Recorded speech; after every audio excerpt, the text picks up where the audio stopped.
Bonsoir à tous et bienvenue à cette troisième séance du séminaire New Space de l'IESD. Elle s'inscrit dans le cadre d'un cycle de 4 conférences, avec cet objectif assez ambitieux de définir les caractéristiques, les dynamiques du nouvel âge spatial, du New Space. Il y a 2 semaines, nous étions autour de la Terre, on a évoqué la problématique des lanceurs. La semaine dernière était consacrée à la Lune et à ses enjeux publics et privés. Vous pouvez déjà retrouver le replay de ces 2 conférences sur la chaîne YouTube de l'IESD. Et la semaine prochaine, à 18 heures, nous vous donnons rendez-vous en ligne avec Valentin Degrange, qui animera des discussions consacrées aux considérations éthiques du New Space. Et ce soir, du coup, nous poursuivons notre chemin dans le système solaire et après être parti de la Terre et avoir visité la Lune, nous abordons symboliquement Mars. Alors en effet, l'exploration de la planète rouge est au croisement de thématiques commerciales, politiques, scientifiques. Elle est explicitement l'objectif final affiché par SpaceX. Elle a également été l'objectif du programme de vol habité de la NASA jusqu'à une date, somme toute, assez récente. Et notons tout simplement que le cas de l'exploration martienne montre en fait que les programmes spatiaux peuvent parfois souffrir des aléas politiques, et c'est ce qu'on va voir. Notons d'ailleurs dans l'actualité le cas du projet ExoMars, un rover martien européen, qui devait se poser grâce à un atterrisseur russe et qui a été suspendu suite au contexte international que l'on connaît. Mais de fait, au bout du compte, entre politique et intérêts commerciaux, c'est bien la science en général qui paye le prix fort. D'où la question qui va être notre fil rouge ce soir. Quelle place pour la science finalement dans les dynamiques du New Space? Alors pour en parler avec moi ce soir, j'ai la chance de recevoir d'abord Marie-Ange Sanguy, fondatrice et rédactrice en chef d'Espace et Exploration, le magazine de référence pour l'aérospatiale en France, prix Courage des entrepreneurs organisé par la CPME des Bouches-du-Rhône et également prix spécial des Amis de la Cité de l'Espace de Toulouse en 2016. Bonsoir Marie-Ange. Bonsoir à tous. Je reçois également Jean-François Geneste, diplômé de Supaéro, professeur au Skolkovo Institute of Science and Technology de Moscou de 2008 à 2018, ancien directeur scientifique de ADS. Et Jean-François, vous êtes aujourd'hui directeur et fondateur de l'entreprise Warpa, spécialisée dans les projets aérospatiaux de rupture. Bonsoir Jean-François. Bonsoir Amaury, bonsoir à tout le monde. Et enfin, j'ai le plaisir de recevoir mon collègue Brian Kelafatian, diplômé en droit et relations internationales, chercheur et doctorant à l'IESD. Bonsoir Brian. Bonsoir à tous, merci Amaury. Alors, c'est donc un panel de professionnels passionnés que nous avons ce soir. La conférence se déroulera en 2 temps, un temps de présentation de chacun de nos panélistes et un temps d'échange et de questions durant lesquels nos auditeurs pourront poser leurs questions. Et on va tout de suite commencer par parler de Mars. L'engouement autour de l'atterrissage du rover Perseverance et l'enthousiasme qui a été suscité par le projet Starship du milliardaire Elon Musk confirment globalement la fascination du public pour la planète rouge. Mais alors que les ambitions mondiales se tournent vers la Lune, Mars est-elle la prochaine frontière de l'exploration spatiale? Quelle place pour les acteurs privés dans cette exploration humaine et robotique? Du coup, Marie-Ange, je te laisse la parole. Oui, écoutez, bonjour à tous. Merci de nous rejoindre pour parler de Mars. Et Mars, comme tu le disais, Amaury, c'est vrai qu'on s'est beaucoup tourné vers la Lune ces temps derniers, mais Mars n'est pas resté tombé, on va dire, dans les oubliettes. Pendant très longtemps, Mars a été le point de mire de toute l'exploration spatiale parce que, oui, la Lune, on l'a fait dans les années 70, mais Mars, depuis des décennies, même des siècles, on a envie d'aller voir ce qui se passe sur Mars.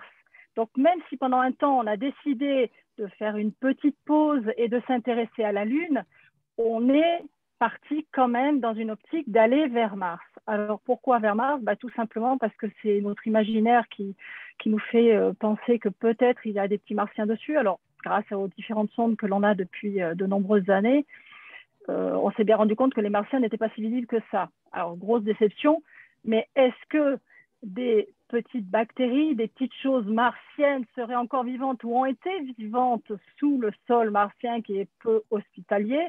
Ça, on ne le sait pas. On ne le sait pas du tout. Alors, on a envoyé beaucoup de choses sur Mars, mais pour l'instant, on ne sait pas s'il y a encore des êtres vivants ou s'il y a eu des êtres vivants sur place. Qu'est-ce qui s'est passé depuis la Lune? On s'est dirigé. On a été un temps vraiment très focalisé sur Mars. C'est pour ça qu'il y a eu tous les rovers. Il y a eu les missions ExoMars, dont malheureusement la deuxième qui devait partir pas en 2022, mais à la base, j'aimerais rappeler quand même qu'elle devait partir en 2018, hein, puisqu'on a eu ExoMars 2016 et on devait avoir ExoMars 2018. Or, ça a été annulé en 2018, puis 2020, puis reporté en 2022 à cause du Covid. Et alors maintenant, à cause des problèmes en Russie et en Ukraine, c'est reporté, 2024 étant très optimiste, plutôt en 2026 ou 2028, en espérant que cette mission ne soit pas annulée. Donc, on a énormément de missions qui se sont dirigées vers Mars parce qu'on a besoin toujours de répondre à cette question, non pas est-ce que Mars a été habitable, puisque ça y est, on le sait, mais est-ce que Mars a été habité ou est-ce qu'elle est encore habitée au sous-sol? Donc, il est vrai que cette optique d'aller vers Mars n'est pas réservée qu'à l'imaginaire. On a bien donc toutes les stations spatiales, toutes les agences spatiales qui sont focalisées dessus, même si ça passe un petit peu après la Lune en ce moment dans les médias et dans on va dire dans le buzz général, mais on est toujours focalisé sur Mars et on veut toujours y aller. Et pas seulement les agences spatiales.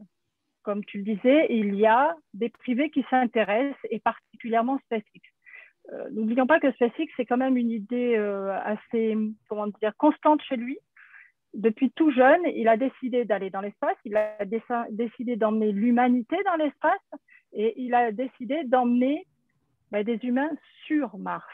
Voilà, ça n'est pas une nouveauté, ça fait partie de son plan de travail depuis le départ.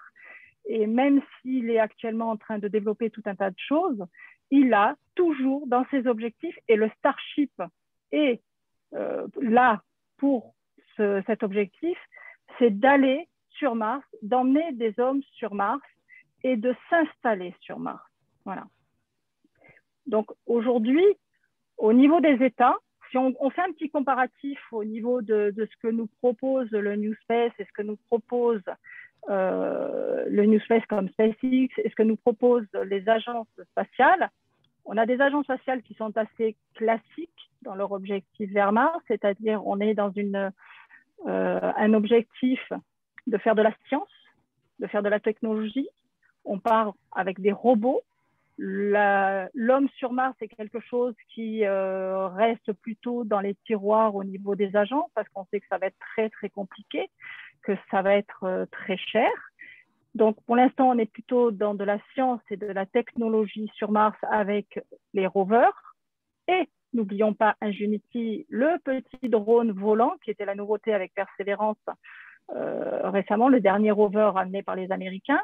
Donc, on est dans cette optique-là. En revanche, l'optique de SpaceX est, elle, plus l'homme. Voilà, on a vraiment deux tendances différentes qui, quelque part, sont complémentaires, qui sont des objectifs. Bien sûr, tout ce qui est robot, on a déjà réussi à aller sur Mars comme ça, mais ce sont des objectifs qui sont un peu différents. C'est-à-dire, c'est vraiment d'un côté la science et la technologie avec les agences, et on a de l'autre côté plutôt, on va dire, la conquête, hein, l'exploration martienne, mais côté humaine, c'est-à-dire on emmène des hommes, on les installe. Alors oui, on fera peut-être de la science, mais on fera aussi du tourisme, du commercial, parce qu'il ne faut pas se leurrer, l'objectif de SpaceX, ce n'est pas uniquement de faire du caritatif, loin de là, c'est de faire de l'argent. Et c'est l'objectif de tout New Space, c'est de faire de l'argent. Donc on a deux chemins différents pour aller vers Mars, l'un qui est plutôt institutionnel et l'autre qui est plutôt du domaine du privé, mais l'un va être plutôt robotique pour faire de la science et de la technologie, et un autre qui va être beaucoup plus de l'humain et du commercial avec donc une société privée telle que SpaceX. Voilà. Il ne faut pas oublier que dans ces entreprises comme SpaceX, on ne veut pas s'arrêter à Mars. Voilà. On parle de Mars comme étant une étape. C'est-à-dire que on regarde Mars parce que c'est symbolique, parce que c'est important pour l'être humain d'être capable d'aller s'installer sur notre planète. N'oubliez pas, la Lune, on l'a déjà fait, d'accord? Ce sont des missions très courtes qu'on a effectuées dans les années 70 avec le programme Apollo. On espère, avec le nouveau programme, qui est le programme Artemis, faire des missions beaucoup plus longues. Mais c'est notre satellite. Il n'est pas loin. On peut revenir très vite. On peut y aller très vite, on peut revenir très vite. Mars est beaucoup plus loin. Donc, SpaceX, Mars est une étape pour SpaceX. C'est-à-dire que c'est l'exploration du système solaire, et il ne s'en cache pas, qui l'intéresse. Et donc, Mars est vraiment, pour SpaceX, une étape vers plus loin. Alors, c'est vrai que la technologie à mettre en œuvre est énorme, mais je crois qu'aujourd'hui, SpaceX a montré que ce que l'on croyait impossible de tout temps, comme la récupération de premier étage de fusée, ils s'en fichent un petit peu. C'est la force du New Space aujourd'hui, c'est-à-dire que tout ce qui était très établi dans l'esprit des gens comme étant compliqué, très cher, impossible, ça reste très cher, mais nettement moins quand ça passe par les sociétés privées, et ils font des choses auxquelles on n'aurait jamais pensé. Donc, c'est vrai que depuis des années, on dit Mars, l'humain sur Mars, ça va être très compliqué, ça va être très cher.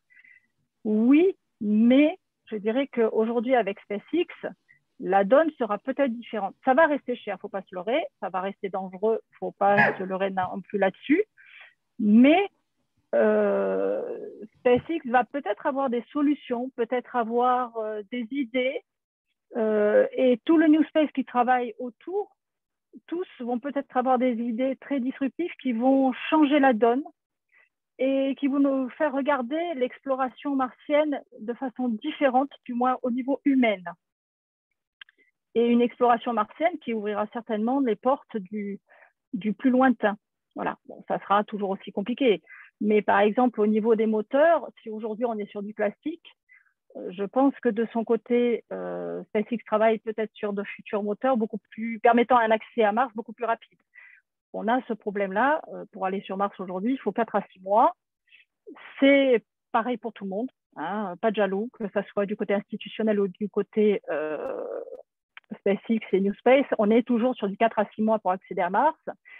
Mais il est certain que le New Space va travailler sur des moteurs beaucoup plus performants et qui permettront peut-être d'accéder à Mars beaucoup plus rapidement, tout en protégeant l'homme dedans. Il ne faut pas oublier, on transporte des humains. Pour gagner du temps, et si on arrive à aller sur Mars beaucoup plus rapidement avec de nouveaux moteurs, il est certain qu'on aura accès à d'autres planètes beaucoup plus rapidement et une exploration lointaine beaucoup plus rapidement. Donc pour moi, Mars aujourd'hui, c'est quelque chose qui est juste une étape dans les objectifs du New Space. C'est une étape obligée pour aller plus loin.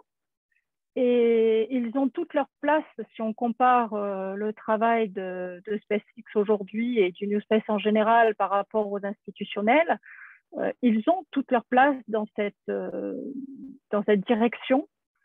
Je crois qu'aujourd'hui, on ne va pas faire un dessin sans le New Space et sans SpaceX en particulier. Il y a beaucoup de choses qui ne se feraient pas. La dernière chose en date, c'est la constellation OneWeb, qui a été prise en otage littéralement par les Russes en Ukraine, enfin Baïkonour, pardon, et qui est clouée au sol. OneWeb vient de signer avec SpaceX.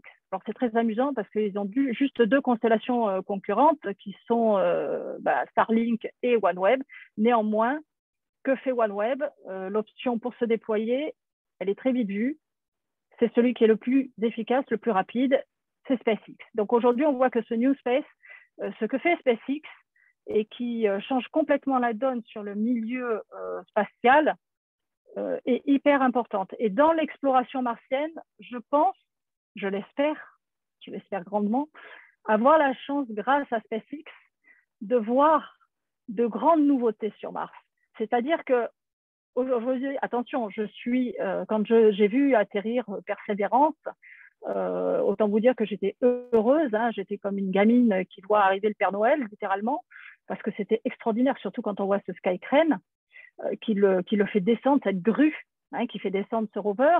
Quand j'ai vu Ingenuity, le petit drone hélicoptère décoller, se déplacer, pareil, ça a été tellement extraordinaire de voir ça et de voir ces images que là aussi, je suis totalement, complètement conquise par cette technologie. Mais pour moi, qui suis passionnée d'espace, l'homme sur la Lune et encore plus l'homme sur Mars, c'est quelque chose qui sera fabuleux. Et ça, j'espère, je souhaite que de mon vivant et puis le plus tôt possible, grâce à des sociétés telles que SpaceX et peut-être d'autres qui vont émerger, pourquoi pas Blue Origin qui se mettra dans la course, hein, il ne faut pas les oublier, ceux-là, ils ont de grandes ambitions aussi. Pourquoi ne pas voir des hommes arriver sur Mars beaucoup plus tôt que ce que l'on croit, beaucoup plus tard que ce que l'on espère, mais beaucoup plus rapidement que ce que les institutionnels nous promettent depuis des années.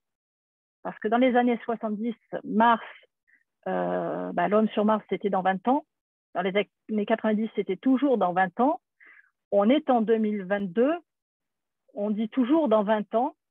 Et j'espère que grâce à des sociétés comme SpaceX et le New Space en général, au lieu que ça soit dans 20 ans reporté tous les 10-15 ans, on soit vraiment pour de vrai dans 20 ans et voire pourquoi pas plus tôt. Parce que l'apport du New Space dans le spatial, dans le paysage spatial d'aujourd'hui est énorme, énorme.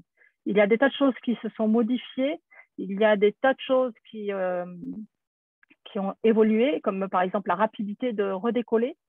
Ce lanceur qui est en train de construire SpaceX, le Starship, est juste hallucinant. Hein, et c'est vrai que j'invite tout le monde à aller regarder régulièrement et à suivre les comptes et voir ce lanceur qui est hors norme, qui est tellement étrange, et même tous les projets qui sont prévus avec ce Starship, même la façon dont il se posera sur Mars, tout ce qui est prévu pour le futur, c'est juste hallucinant.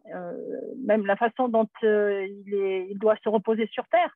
Il commence par se mettre à l'horizontale et ensuite se remettre à la verticale. Tout ça, c'est des choses qu'on n'a jamais vues.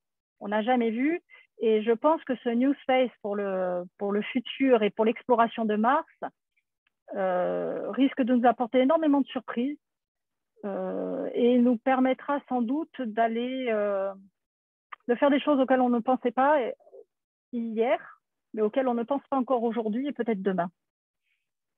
Donc voilà, pour moi, le New Space et SpaceX en particulier, ce sont des entreprises, toutes celles qui travaillent même sur les rovers actuellement. Hein, il y a des entreprises françaises qui ont participé, comme la Comat, hein, qui ont fait, par exemple, le capot qui protège les caméras.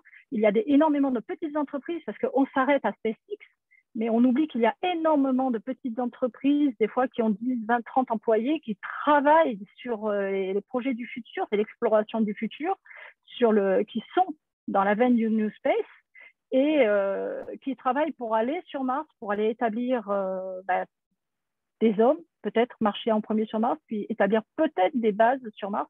Et toutes ces entreprises à travers le monde entier, ce sont des toutes petites entreprises. Elles font partie du New Space. On ne les connaît pas parce qu'il y a une espèce d'énorme leader qui est devant, qui est SpaceX. On n'entend que parler de lui. Mais il y a tous les autres derrière. Et ce sont des gens qui travaillent énormément, des ingénieurs, des scientifiques et autres, qui cherchent des solutions pour aller plus rapidement sur Mars. Voilà. Le New Space, ça n'est pas une grande entreprise ou deux. Il y a énormément de toutes petites entreprises de partout qui travaillent, qui sont dans cette dynamique. Et ce sont eux qui vont peut-être nous permettre d'aller sur Mars de façon différente et même en réfléchissant à des solutions auxquelles on n'a pas pensé et auxquelles on n'aurait pas pensé ne serait-ce qu'il y a quelques mois ou quelques années en arrière. Donc voilà, le New Space pour moi est hyper important dans l'exploration martienne. Et je pense que ce sont tous ces gens, tous ces acteurs-là qui vont nous permettre peut-être d'arriver plus vite sur Mars au niveau humain. Voilà. Merci beaucoup, Marie-Ange. Je vois qu'il y a déjà des questions très intéressantes dans le chat. On les prendra juste après. Ton intervention montre bien que finalement, la place de Mars dans les projets publics et privés évolue très vite. Et je suis sûr d'ailleurs que Jean-François pourra nous parler de cette question des moteurs. En tout cas, je le disais en intro, la science n'échappe pas aux dynamiques géopolitiques. Et pour poursuivre justement ce propos-là, je donne la parole à Brian Kalafatian qui va répondre à cette question. Coopérer pour la science, oui, mais avec qui? Et avec une étude de cas sur le cas sino-russe. Une question d'avenir, Brian.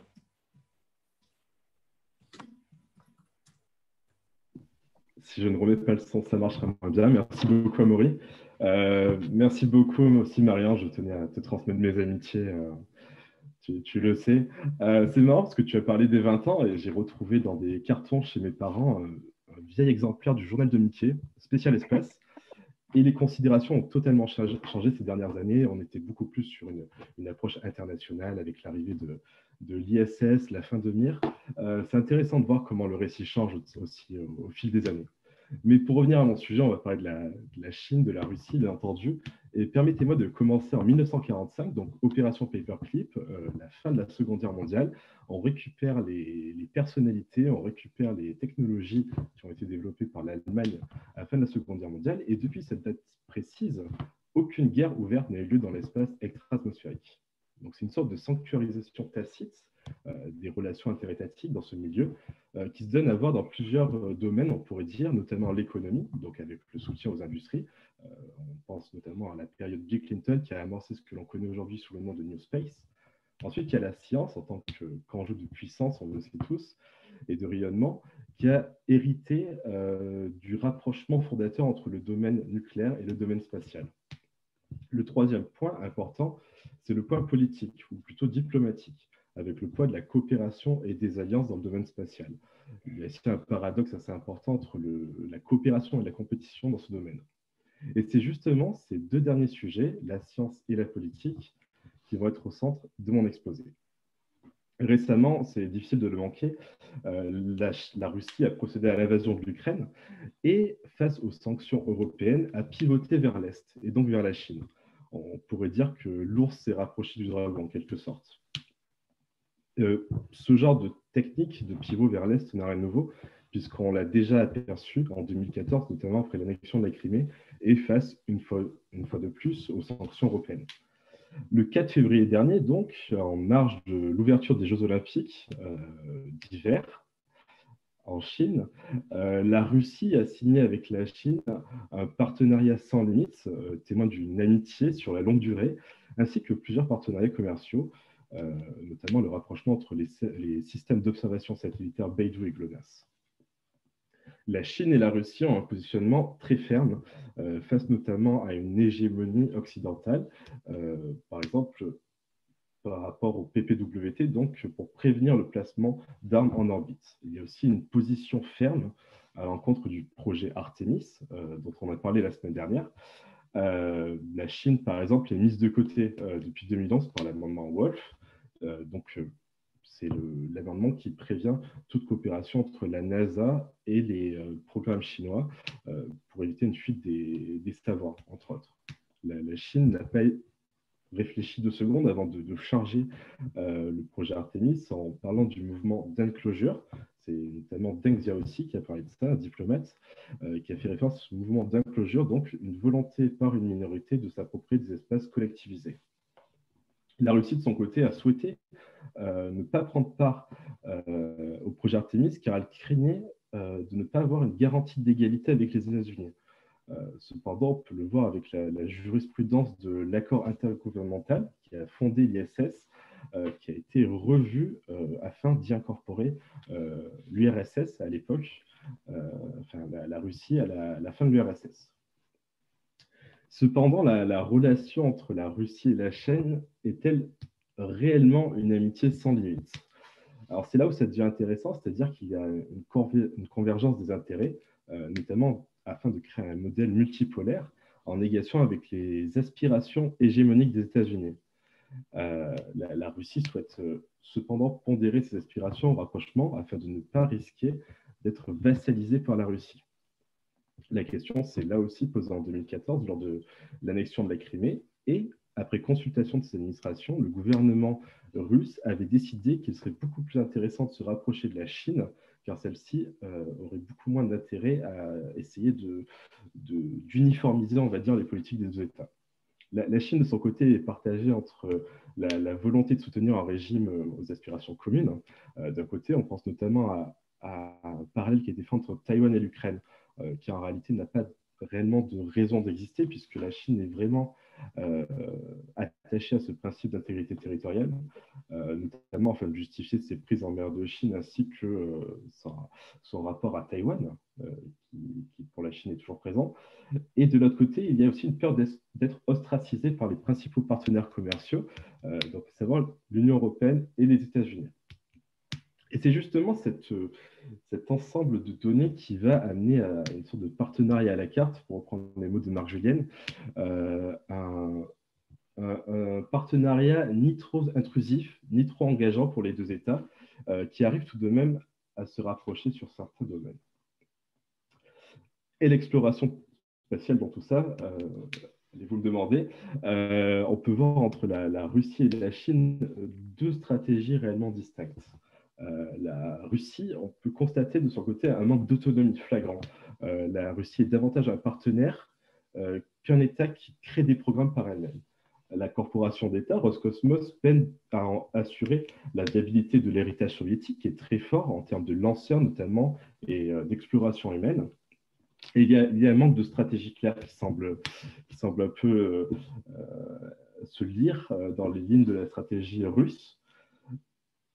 Pour vous donner un indice budgétaire, le budget de la Russie en 2020 était de 2,7 milliards de dollars contre 8,9 pour la Chine. Donc on voit une différence claire qui se répercutera par la suite sur les deux programmes. Donc je l'ai dit, la Russie est davantage un collaborateur fiable par son expertise. C'est vrai, basé entre autres sur une rusticité éprouvée et prouvée au fil du temps, plutôt qu'un État réellement capable de mener des projets. La Chine, de son côté, a connu une augmentation du nombre de capacités satellitaires ces dernières années afin de satisfaire les besoins nationaux, à la fois civils et militaires, notamment en communication et en renseignement. Donc, je l'ai dit, 8,9 milliards de dollars de budget pour la Chine, qui souhaite poursuivre le rêve chinois qui a été proclamé en 2013 par Xi Jinping dans la grande lignée des maximes, des courtes maximes énoncées par les dirigeants chinois de la République populaire de Chine. Et pour cela, le programme chinois est aidé par un régime dirigiste, donc posant de façon claire les objectifs à atteindre. Dans cet objectif, la Chine multiplie les premières fois. Un drapeau a été planté en 2020, puis on a assisté à un retour d'échantillons par la mission Chang'e. Une sonde martienne s'est posée, Tianwen-1, l'année dernière, et un lanceur lourd fait aujourd'hui ses preuves avec la Longue Marche 2. On peut remarquer que la Russie a davantage besoin de la Chine que le contraire. Malgré certains projets en commun, on notera par exemple la signature en mars 2021, d'un projet de station internationale sur la Lune, programmé pour 2035. La Chine semble beaucoup plus intéressée par le fait de vivre ses premières expériences toute seule. Il y a aussi l'idée d'une volonté de rayonner et de prouver un savoir-faire en matière technologique. C'est la semaine dernière, Didier Schmidt, donc, de l'Agence spatiale européenne, qui nous indiquait que la station orbitale chinoise avait été placée sur une orbite différente et difficilement atteignable depuis Baïkonour pour justement restreindre l'accès par la Russie. C'est ici toute la question de la relation entre la Russie et la Chine, la méfiance plutôt que la complémentarité. Il y a ici une sorte de pragmatisme, une pragmatisation des relations qui permet à chaque État de prendre ce qui l'intéresse réellement. La Chine offre la puissance dans les programmes internationaux et la Russie offre une expérience incomparable, je l'ai dit, en termes de vol habité et de lanceurs. La véritable question qui se posera pour les programmes futurs, notamment à destination de Mars, parce que c'est vrai qu'on n'a pas beaucoup parlé de Mars, mais Mars n'est pas encore réellement dans le viseur de programmes conjoints entre la Russie et la Chine. mais la question se posera. La véritable question, pour l'instant, c'est de savoir si la Chine continuerait à collaborer avec la Russie après avoir tiré le maximum de son savoir. Quel serait l'intérêt pour la Chine? C'est la question qu'il faut continuellement se poser. On se trouve un peu face à un mur actuellement. La Chine ne peut pas collaborer avec les États-Unis à cause de l'amendement Wolf. Et une collaboration trop poussée avec la Russie pourrait amener forcément à des sanctions internationales, du moins dans le contexte de l'Ukraine.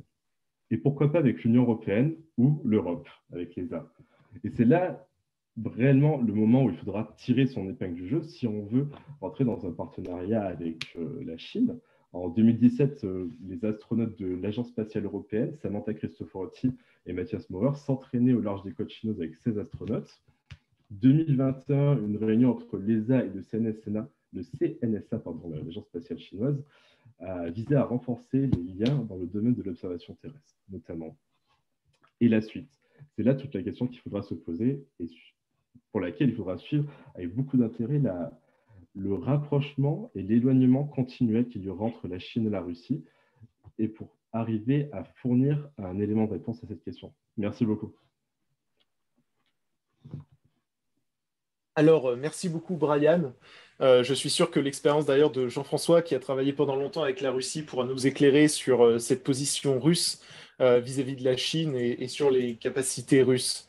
Nous allons à présent justement élargir le champ de la discussion parce que nous avons vu que la science cherche encore un petit peu sa place dans les projets privés finalement, comme l'a dit Marie-Ange, qui sont centrés encore sur la colonisation peut-être. On a vu aussi qu'avec toi, Brian, que la science souffre encore des contextes géopolitiques. Et je vais à présent laisser la parole du coup à Jean-François Jeunesse qui va nous faire une présentation intitulée « Science sans spatiale n'est-elle que ruine de l'âme ?» Jean-François, je te laisse la parole. Mais merci Amaury. Donc je vais essayer de partager mon écran en espérant que ça va bien marcher du premier coup. Voilà. Et voilà. J'ai des planches. Est-ce que vous les voyez? Ça charge là, normalement ça devrait être bon.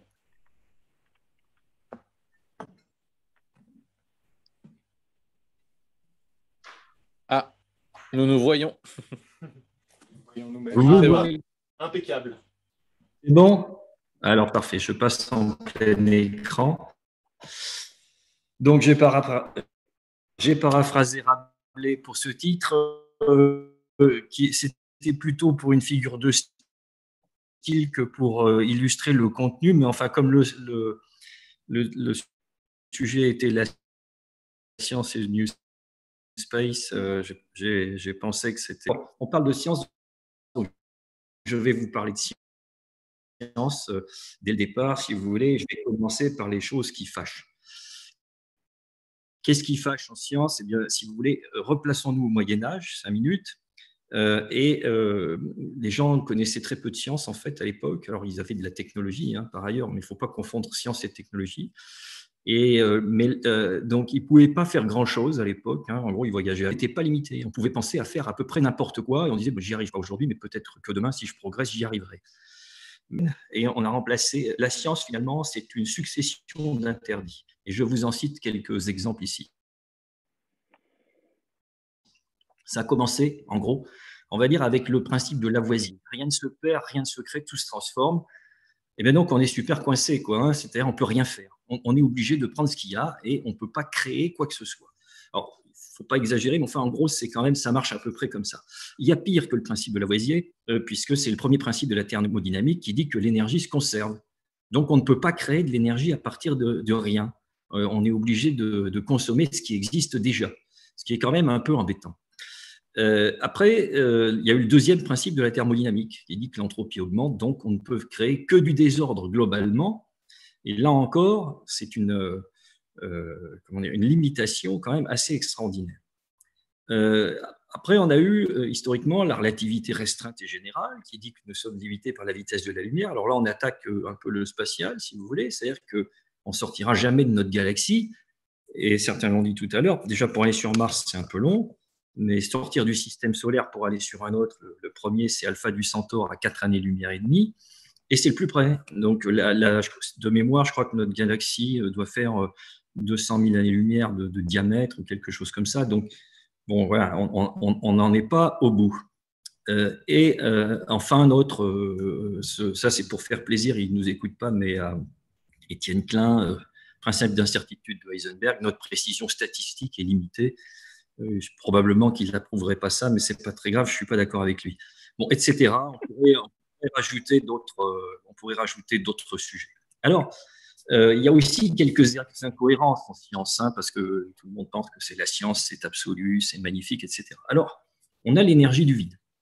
Ça, c'est lié à la théorie de Casimir des années, je pense que c'était 1948 de mémoire, et avec une expérience dite de Casimir, mais qui a confirmé la théorie, et de mémoire au début des années 80, ou peut-être à la fin des années 70, enfin quelque chose comme ça. Donc qui effectivement conclut qu'il y a une énergie du vide, c'est-à-dire qu'il y a une énergie dans rien. Et la théorie dit que cette énergie est infinie. Donc c'est quand même un peu gros en termes de science, si vous voulez, et tout le monde se goinfre ça dans tous les cours de physique de la planète, et personne ne dit rien, manifestement, ça n'empêche pas les physiciens de dormir.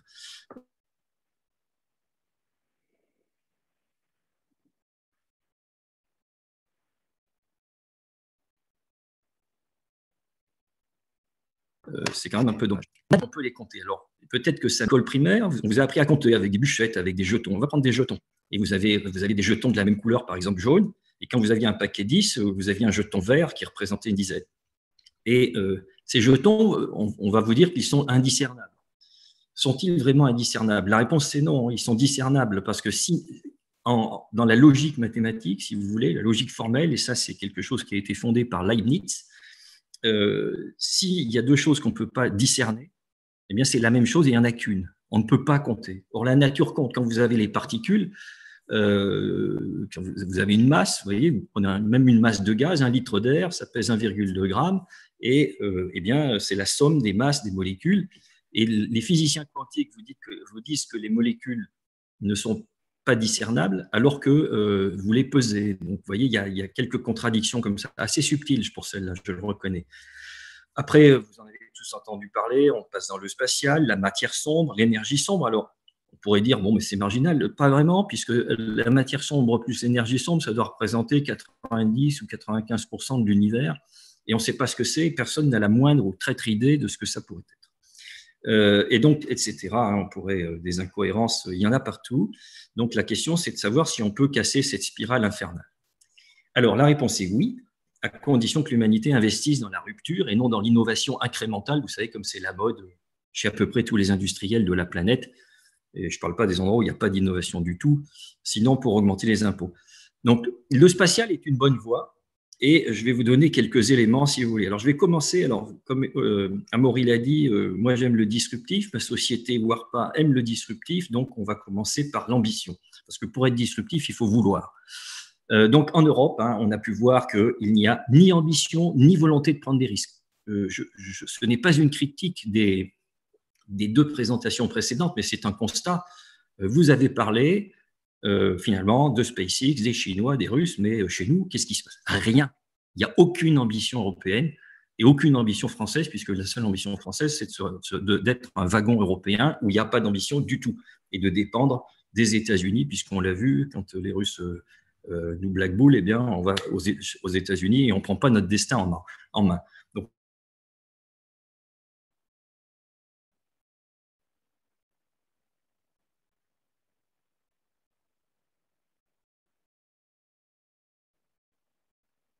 moi, ma société, elle prend en fait pas de profit.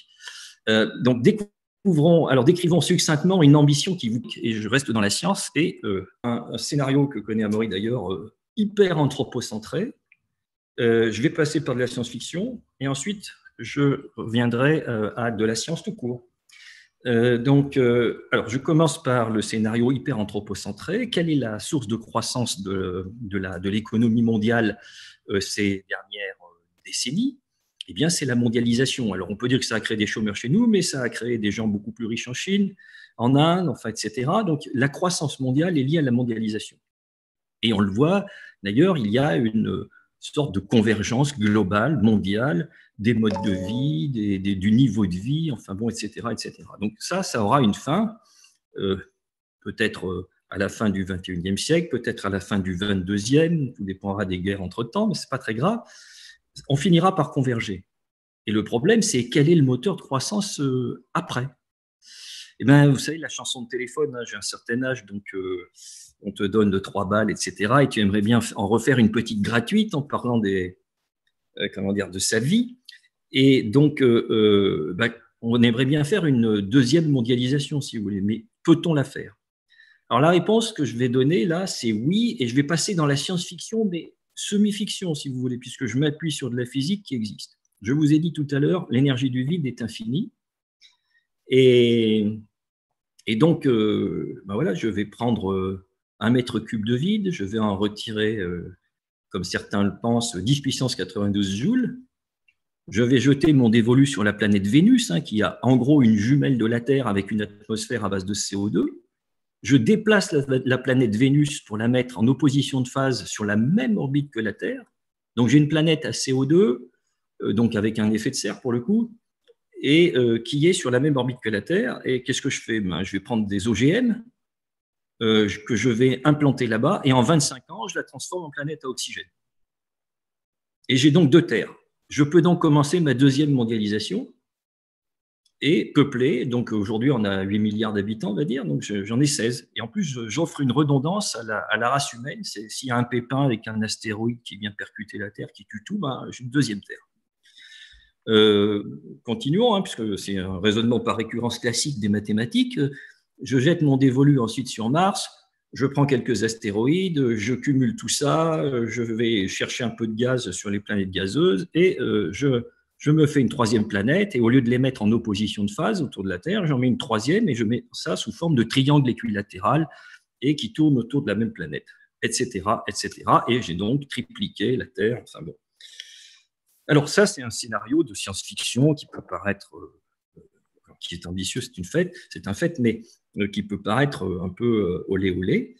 N'empêche que je veux vous faire remarquer quand même que depuis l'origine, on se demande si l'homme est seul dans l'univers, et on fait des observations avec des radiotélescopes, etc. On cherche des exoplanètes, on cherche des signes de vie extérieure. On a même envoyé des sondes voyageurs avec des messages pour de potentiels extraterrestres. Donc, poussons le raisonnement jusqu'au bout, si vous voulez. Et quand on regarde, qu'on cherche les exoplanètes, pourquoi ne chercherions-nous pas des systèmes solaires dans lesquels il y a 2 ou plus de planètes qui tournent sur la même orbite autour de leur Soleil? Là, il pourrait y avoir des gens intelligents qui auraient fait ce que je vous ai dit. Après, on verra ce qu'on fera, mais ça serait bien de le chercher. Alors, ce qui est intéressant dans ce scénario, donc voilà, ça c'est la partie scientifique du scénario. On regarde, on observe et on regarde s'il existe des systèmes solaires où 2 ou plus de planètes tournent sur la même orbite autour de leur Soleil. Et là, peut-être que c'est habité. Ce qui est intéressant dans la façon dans ce que je viens de vous dire là, c'est que partant d'un scénario hyper anthropocentré, qui est lié à la race humaine, si vous voulez, j'arrive à une possibilité qui n'est absolument pas liée au fait que les planètes en question soient telluriques ou non. Or, je vous fais remarquer qu'aujourd'hui, on privilégie la recherche de planètes telluriques à des distances de leur Soleil qui est proche de celle de la Terre pour avoir des conditions géologiques, géographiques, climatiques, etc., qui sont identiques, ce qui, de mon point de vue, est une grave erreur, puisqu'on a déjà éliminé toute autre source de vie que celle qu'on connaît, comme si c'était la seule possible.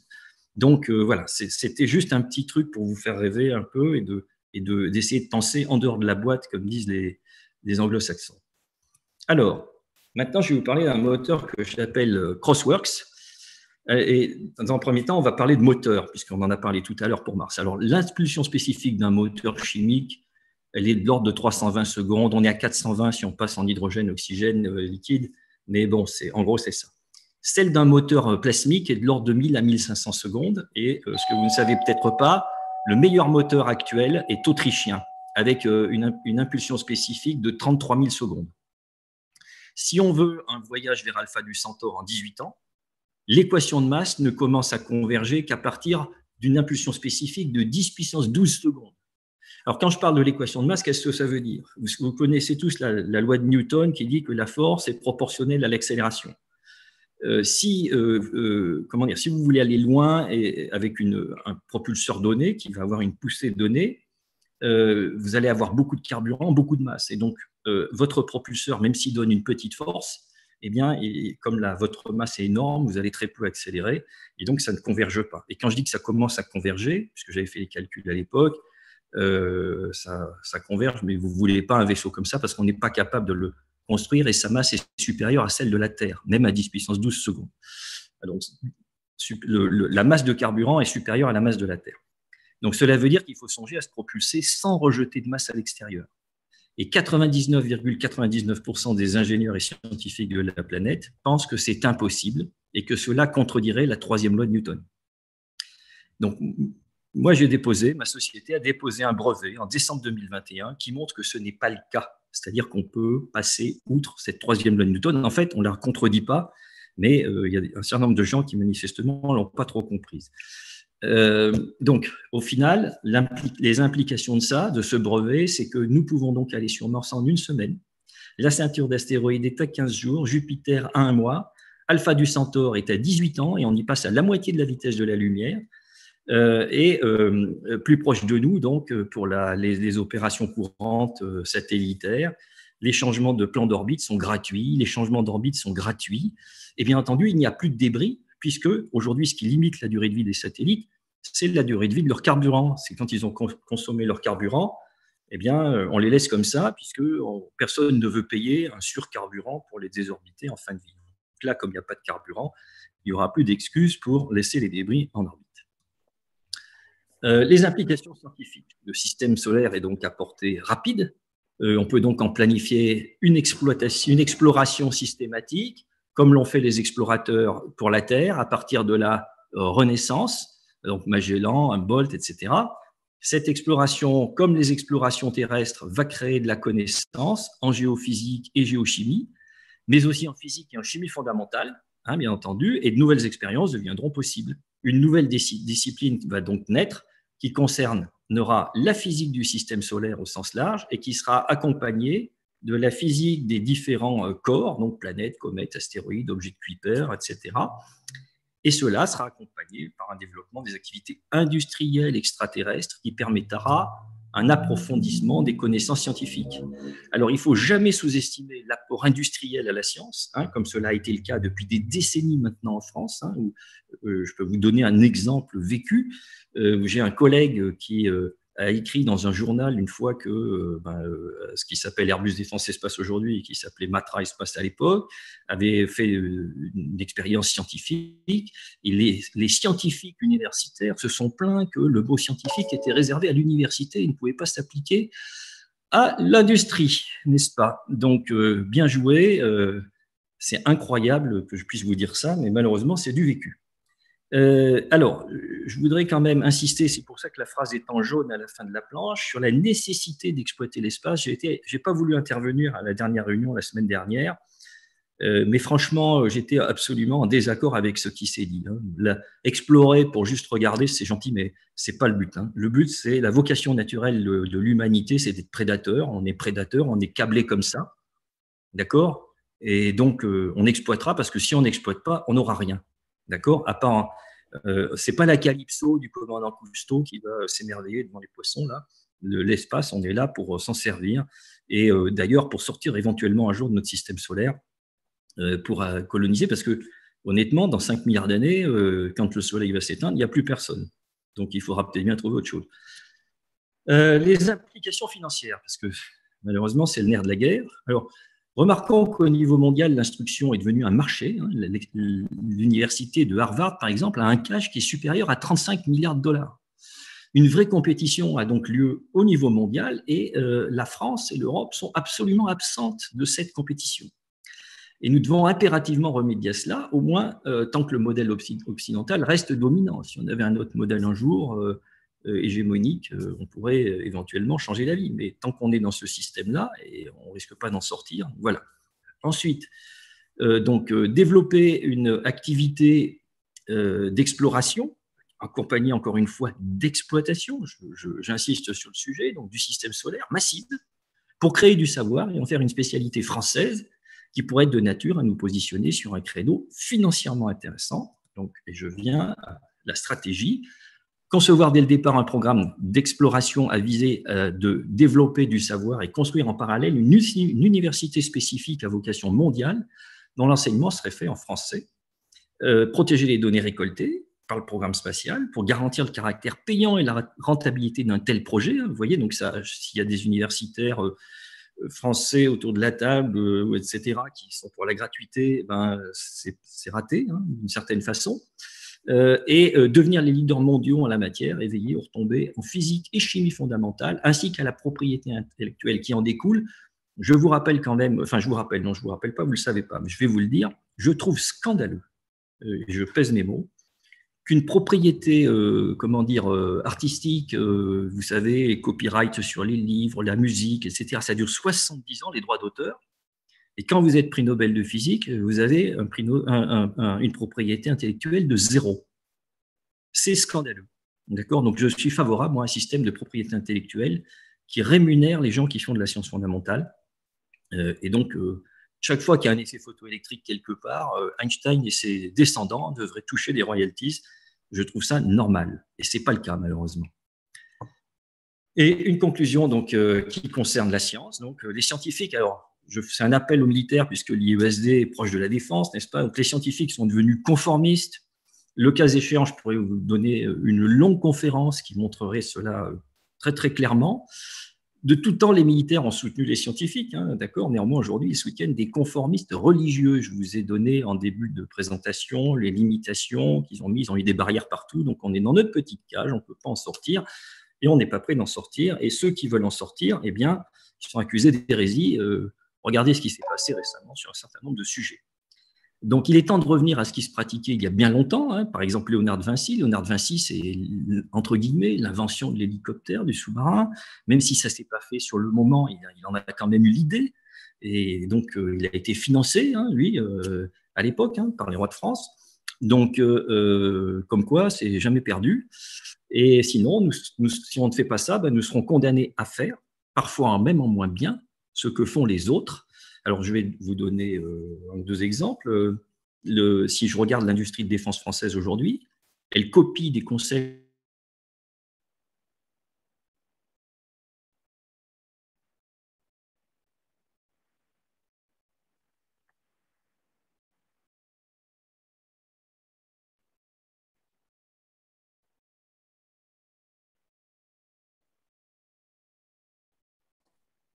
Jean-François, je crois qu'on a une coupure, on ne vous entend plus.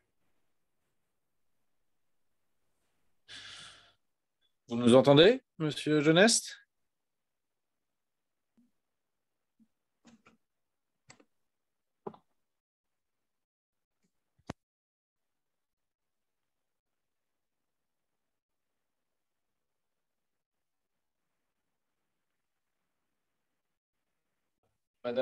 Madame Sanguy, vous nous entendez?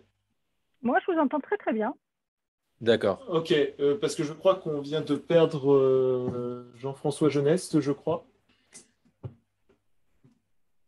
Oui, ça a l'air manifeste. Est-ce que vous nous entendez, monsieur Geneste? Vous pouvez peut-être nous parler dans le chat si vous continuez à nous entendre?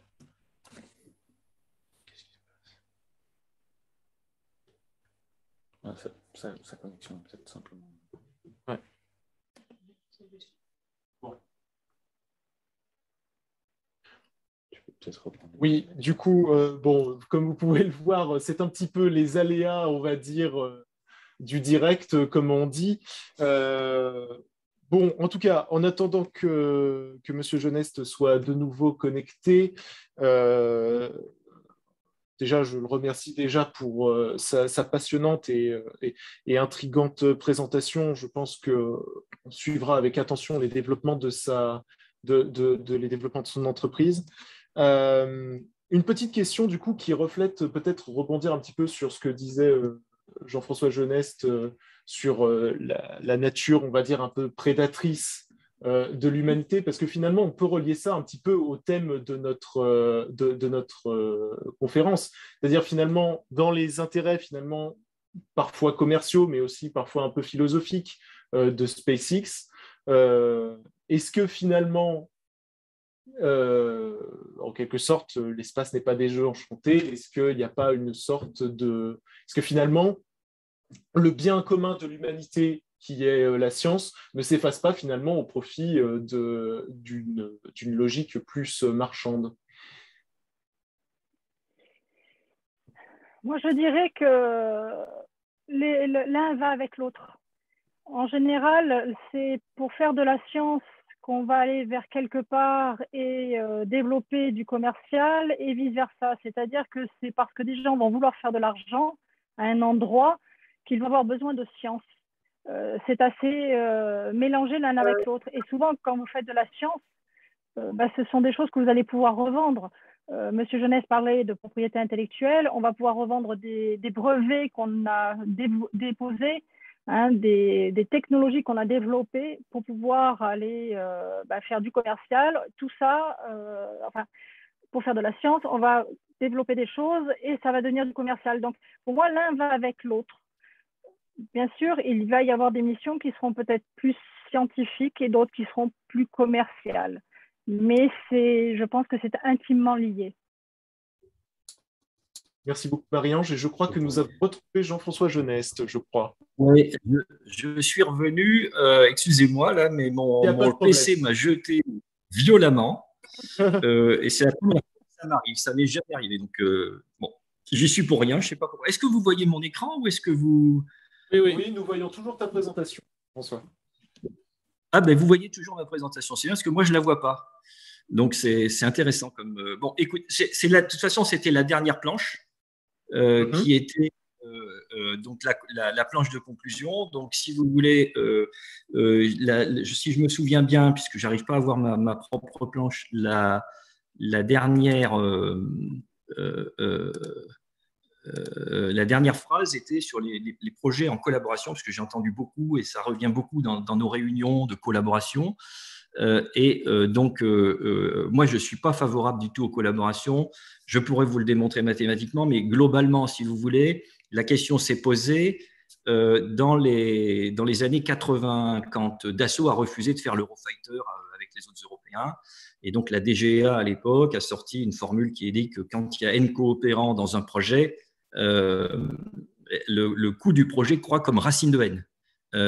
Donc, si vous êtes 4, ça fait 2 fois, d'accord? Alors, regardons cette formule peut-être un petit peu, comment dire, de manière un petit peu détaillée. Imaginons qu'on a un programme qui coûte 100. On est 4 à le faire. Donc, j'applique la formule de la DGA, il va coûter 200. Mais comme chaque partenaire va en payer un quart, chaque partenaire va payer 50. Le problème, c'est que chaque partenaire, en payant 50, va obtenir seulement 25 de la compétence, parce que le vrai projet, il vaut que 100. Donc, en fait, on va payer 50, quelque chose qui vaut 25, alors que si on le fait tout seul, on paye 100 et on a 100. Voilà. Donc, je vais dire, en termes d'efficacité de l'argent financière, il est beaucoup plus intéressant de faire un projet seul que de le faire à 25, puisque racine de 25, c'est 5, comme chacun le sait. Donc, voilà, ça fait une énorme, ça donne une énorme différence. Donc, en plus, le racine de N de la DGA de 1980, honnêtement, il est très optimiste. Hein, d'accord. Je pense que si on faisait une vraie statistique sur sur les programmes, ça serait beaucoup, beaucoup plus. Donc, ce qui est intéressant d'ailleurs, et je le lis pour terminer donc avec le New Space, c'est-à-dire que le New Space, finalement, c'est quoi? C'est des petites boîtes qui veulent faire du spatial plus ou moins toutes seules, d'accord? Et donc qui vont faire des économies par rapport aux programmes géants russo-chinois, américano-européens, etc. D'accord? Ça fait une grosse différence et à mon avis, c'est ça qui va les sauver et qui leur permettra de percer. Voilà, j'ai terminé, je vous remercie. Excusez-moi, j'ai peut-être été un peu long. Merci beaucoup, Jean-François. Tout va très bien, donc c'est parfait. Je reviens peut-être juste du coup sur la question que j'avais posée du coup juste après pour en quelque sorte prouver l'aléa du direct. Euh, la question que je posais finalement, c'était est-ce que tu parlais de l'aspect, comment dire, en quelque sorte, de la nature prédatrice de l'espèce humaine selon toi? Et la question que je posais, c'était est-ce que du coup, finalement, est-ce que s'il n'y a pas un risque que, en quelque sorte, la science, puisque c'est le sujet de notre conférence, s'efface finalement face à une nature qui est assez commerciale du New Space? Du coup, Marie-Ange parlait d'une certaine complémentarité finalement, où en quelque sorte l'un est un moteur pour l'autre. Et du coup, est-ce que peut-être toi ou Eh bien, Brian... je vais juste dire, prolonger ce que je disais tout à l'heure. Si on met de l'argent dans la science, il y aura une complémentarité totale. C'est-à-dire il faut que l'argent rentre dans la science au sens où la science doit être rentable. Si elle n'est pas rentable, elle finira par être comment dire, une curiosité. Voilà, hein, on ira jeter les cacahuètes devant les singes qui sont derrière la cage, mais ça s'arrêtera là. Et donc, il faut que la science puisse permettre de dégager des profits. Et j'ai donné une voix en donnant donc une propriété intellectuelle sur les recherches fondamentales, les théorèmes de mathématiques, les théorèmes de physique, voilà, la chimie, tout ce qu'on veut. Peut-être, du coup, ça empiète peut-être aussi un petit peu sur la séance de la semaine prochaine, qui portera voilà, sur l'éthique du New Space. Est-ce que finalement ça c'est souhaitable? Mais je crois que Brian, peut-être que tu veux réagir aussi à ce qu'a dit Marie-Ange à Jean-François Jeunesse? Oui, c'est une réflexion qui est très très intéressante. Déjà, Jean-François, vous avez dit tout à l'heure qu'on n'allait pas dans l'espace pour prendre des images ou des photos ou faire enfin, pour moi, le poids des images est très intéressant, surtout dans les relations internationales. Euh, il n'y a qu'à voir la construction des programmes spatiaux, Apollo notamment, avec la personnalité du héros, du pionnier, ce genre de choses. Et aussi le rollout, il y a quelques jours, du SLS, qui est une image, qui est une façon pour les États-Unis de renouer avec ce passé de pionnier pour aller vers d'autres cieux, on va dire. Est-ce que le New Space ne va pas dénaturer l'approche spatiale? En tout cas, du point de vue des États, la science est utilisée comme un prétexte afin de mettre en avant des démarches de puissance. Donc, la, c'est des... Ah, je sens un désaccord. Mais la science a toujours été, si on regarde historiquement le poids du spatial, les lanceurs ont été développés afin de fournir un test à des missiles balistiques intercontinentaux. On a placé des satellites en orbite pour montrer qu'on pouvait renseigner, observer. Donc je pense que la science a malheureusement toujours été secondaire. Ce qui est intéressant de regarder justement par la science, c'est le changement de stratégie de communication totale qui a opéré l'Agence spatiale européenne par rapport à l'ISS ces dernières années. On est passé de personnes surentraînées pour faire de la science à des personnes communiquant pour des intérêts plus ou moins nationaux ou internationaux, on va dire. Donc pour moi, il y a eu un changement de paradigme comme ça qui démontre que la science, finalement, malgré tout ce qu'on aimerait, n'est pas centrale, du moins dans l'intérêt du développement du spatial. Après, on peut totalement être en désaccord, c'est une impression que j'ai. Voilà. Je peux répondre? Alors, ce que je vais faire, c'est que je vais donner la parole à Valentin et après je te rends la parole, Jean-François. Ok. C'est-à-dire que, en fait, voilà, je voulais juste enchaîner sur ce que Brian disait, parce que effectivement, la formulation de vocation naturelle prédatrice de l'humanité, elle m'a un peu accroché aussi.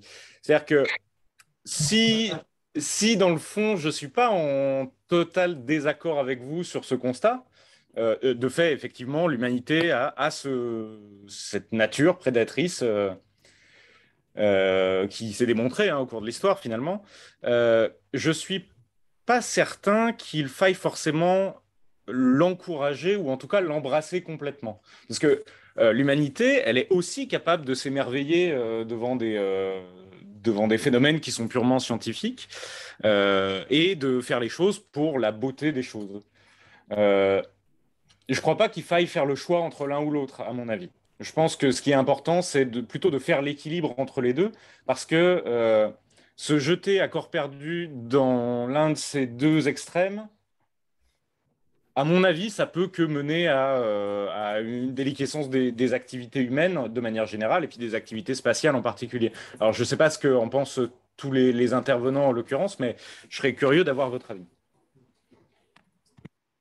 Bon, c'est à moi. Alors, bien sûr, il y a toujours des gens, une minorité qui vont s'émerveiller, enfin, etc. Je pense que les philosophes grecs, en fait, etc., regardant le ciel, la nature, la beauté, etc. Ça, c'est normal. Je ne pense pas que ce soit une minorité. Hein. Même les prédateurs peuvent s'émerveiller. N'empêche quand même qu'on a une petite fonction de survie qui fait que si on n'est pas prédateur, on ne survit pas. Ça, c'est le premier point. Qu'il y en a eu quand même, on parle de la révolution industrielle du 19e siècle. Mais je pense la plupart des gens qui en parlent sont passés à côté de la chose qui est qu'est-ce que c'est la révolution du 19e siècle.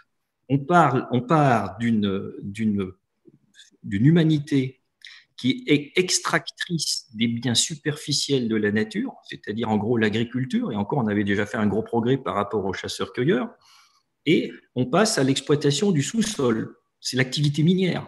La vraie révolution dans l'humanité au 19e siècle, c'est l'activité minière. C'est-à-dire, je prends mon énergie, parce qu'en fait, tout est résumable à de l'énergie, je prends mon énergie dans le sol.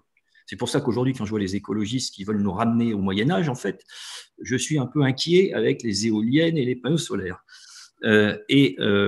Soyons clairs, si on va dans l'espace, qu'est-ce qui est en train de se passer pour la Lune, par exemple? Pourquoi tout le monde veut aller au pôle Sud? Et parce qu'il y a de l'eau, parce qu'on va être prédateur de la flotte qui est là-bas. Je veux dire, si on ne prend pas l'eau, on n'y va pas. Pareil sur Mars, pareil sur un certain nombre d'endroits. Et de toute façon, je vous rappelle que quand on est allé sur la Lune initialement, c'était alors, je réponds à la question à l'intervention précédente, on n'est pas allé pour la beauté de la science sur la Lune, on est allé parce qu'il y avait une compétition entre l'URSS et les États-Unis. Et c'est que ça. Et c'est parce que c'était pas rentable qu'on a arrêté d'y aller. Parce que si ça avait été rentable, les États-Unis n'en seraient jamais partis. On va pas se raconter d'histoire.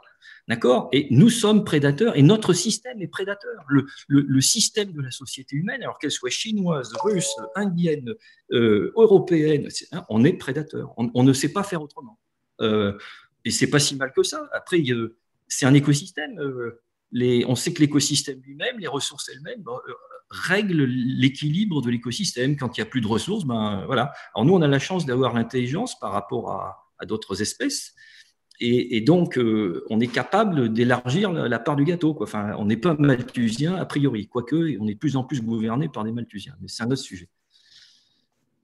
Juste pour me permettre d'abonder dans votre sens, sans doute, peut-être qu'il faudrait distinguer la volonté, la perception de l'opinion publique avec le réel objectif stratégique.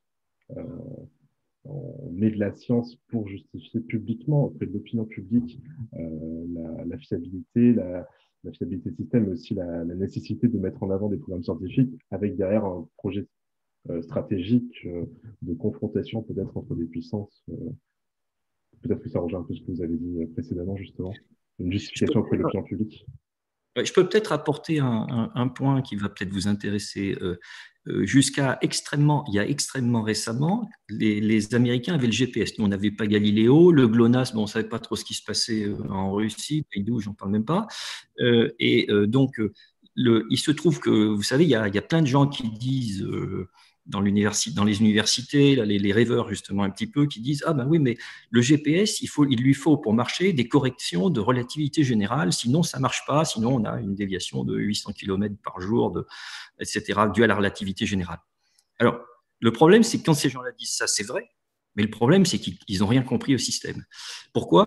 Parce que le système GPS qui a été conçu par les États-Unis dans les années 70, on n'avait pas les microprocesseurs pour faire les corrections de relativité générale. Ça, je peux vous assurer. Pourtant, le système, il a marché. Et pourquoi ? Parce que c'est un système d'ingénieurs et parce que les ingénieurs américains ont mis des bornes au sol qui sont des références absolues et qui permettent de s'extirper des contraintes de relativité générale. Alors aujourd'hui, vous avez des gens qui font des processeurs pour Galiléo, correction relativiste, on se fait plaisir.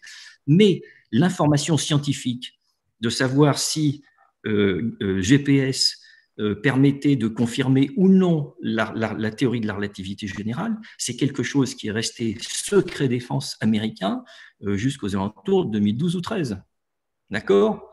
Donc, il y a bien un intérêt là-dedans, et maîtriser la science, c'est de la même façon, même dans les programmes en coopération. Regardez, quand on est coopérant, mais on coopère à 5%, on a 5% des images, on n'a pas 100% des images, ils gardent la maîtrise. Donc, je veux dire, et si les Américains font ça, je ne les critique pas, mais c'est bien parce que eux derrière, ils ont un intérêt financier, économique à garder ça et à être en avance. C'est normal, je trouve ça normal.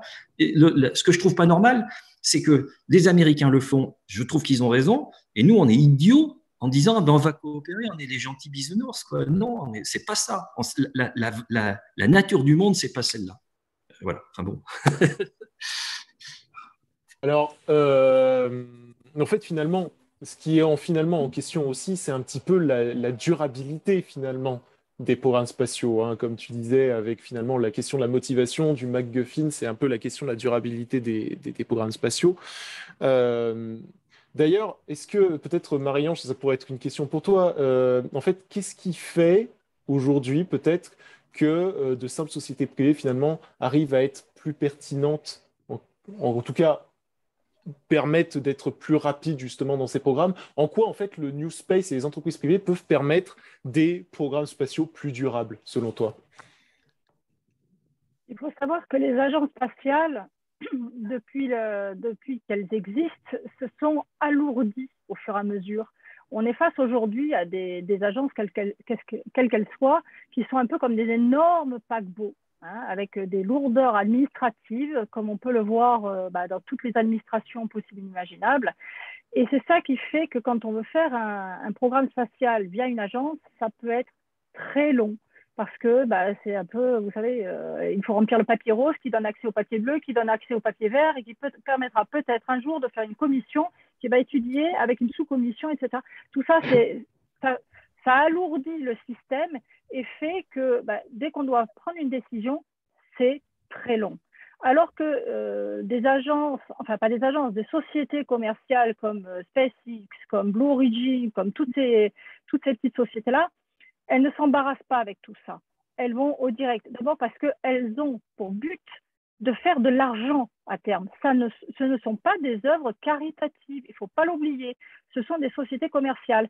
Et donc, le temps, c'est de l'argent.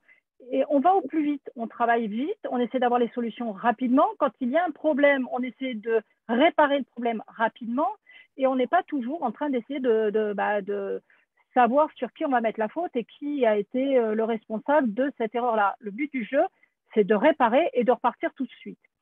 Et je pense que les agences spatiales, et c'est pour ça que la NASA a décidé un jour de faire ce qu'elle a fait en faisant le Commercial Crew Programme, entre autres, hein, et le CCDEV, c'est-à-dire de sous-traiter toute une partie de ce dont elle avait besoin, et entre autres l'accès à l'espace pour ses astronautes, parce qu'elle s'est bien rendue compte que si elle devait redévelopper des choses en interne, ça serait long et coûteux. Alors que là, qu'est-ce qu'elle a fait? Elle a acheté une prestation clé en main. Elle a dit, voilà, qui est intéressé? J'achète tant de millions ou de milliards ce produit-là. Qui est intéressé? Qui nous propose quelque chose d'intéressant? Et là, c'est là qu'on a vu intervenir des sociétés comme SpaceX, comme Boeing, comme Blue Origin, etc. Tous ces gens-là qui ont proposé des solutions clés en main. On achète, par exemple, 10 envois d'êtres humains vers la station spatiale. Ça va être tant. Et puis maintenant, après, s'il y a d'autres possibilités, on refera un contrat quelque part. Et en fait, ça a réduit terriblement les coûts parce qu'ils se déchargent complètement de tout le développement, ils se déchargent de ce qui est à faire. Ils achètent juste le passage. En fait, ils sont clients. Alors que si on avait développé la même chose en interne, par exemple à la NASA, ça aurait été très long. Quand on voit, alors je vais rejoindre un peu M. Genès de ce côté-là, en Europe, on est long, on est lent. Là, la question du vol habité européen est venue sur le tapis, on en a beaucoup parlé, Hein, ça a été vraiment tout le début d'année, même depuis l'an dernier, avec la présentation au GLEX par Christophe Bonal du CNES du spatial européen et les pieds dans le plat, littéralement, sur ça.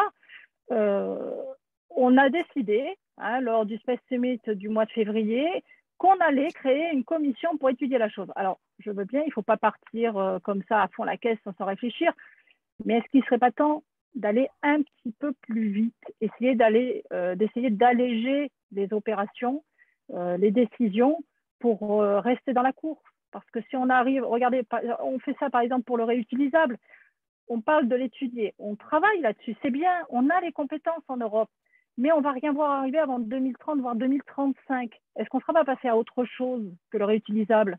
Est-ce qu'on n'aura pas, quand nous on va arriver avec notre réutilisable, est-ce qu'on ne sera pas encore à une autre technologie?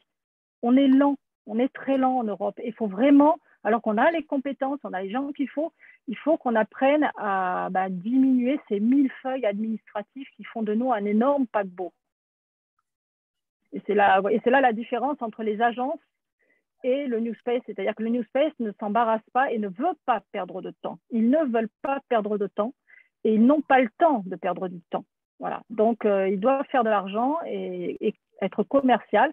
Donc, il faut aller vite pour pouvoir rentabiliser leurs installations.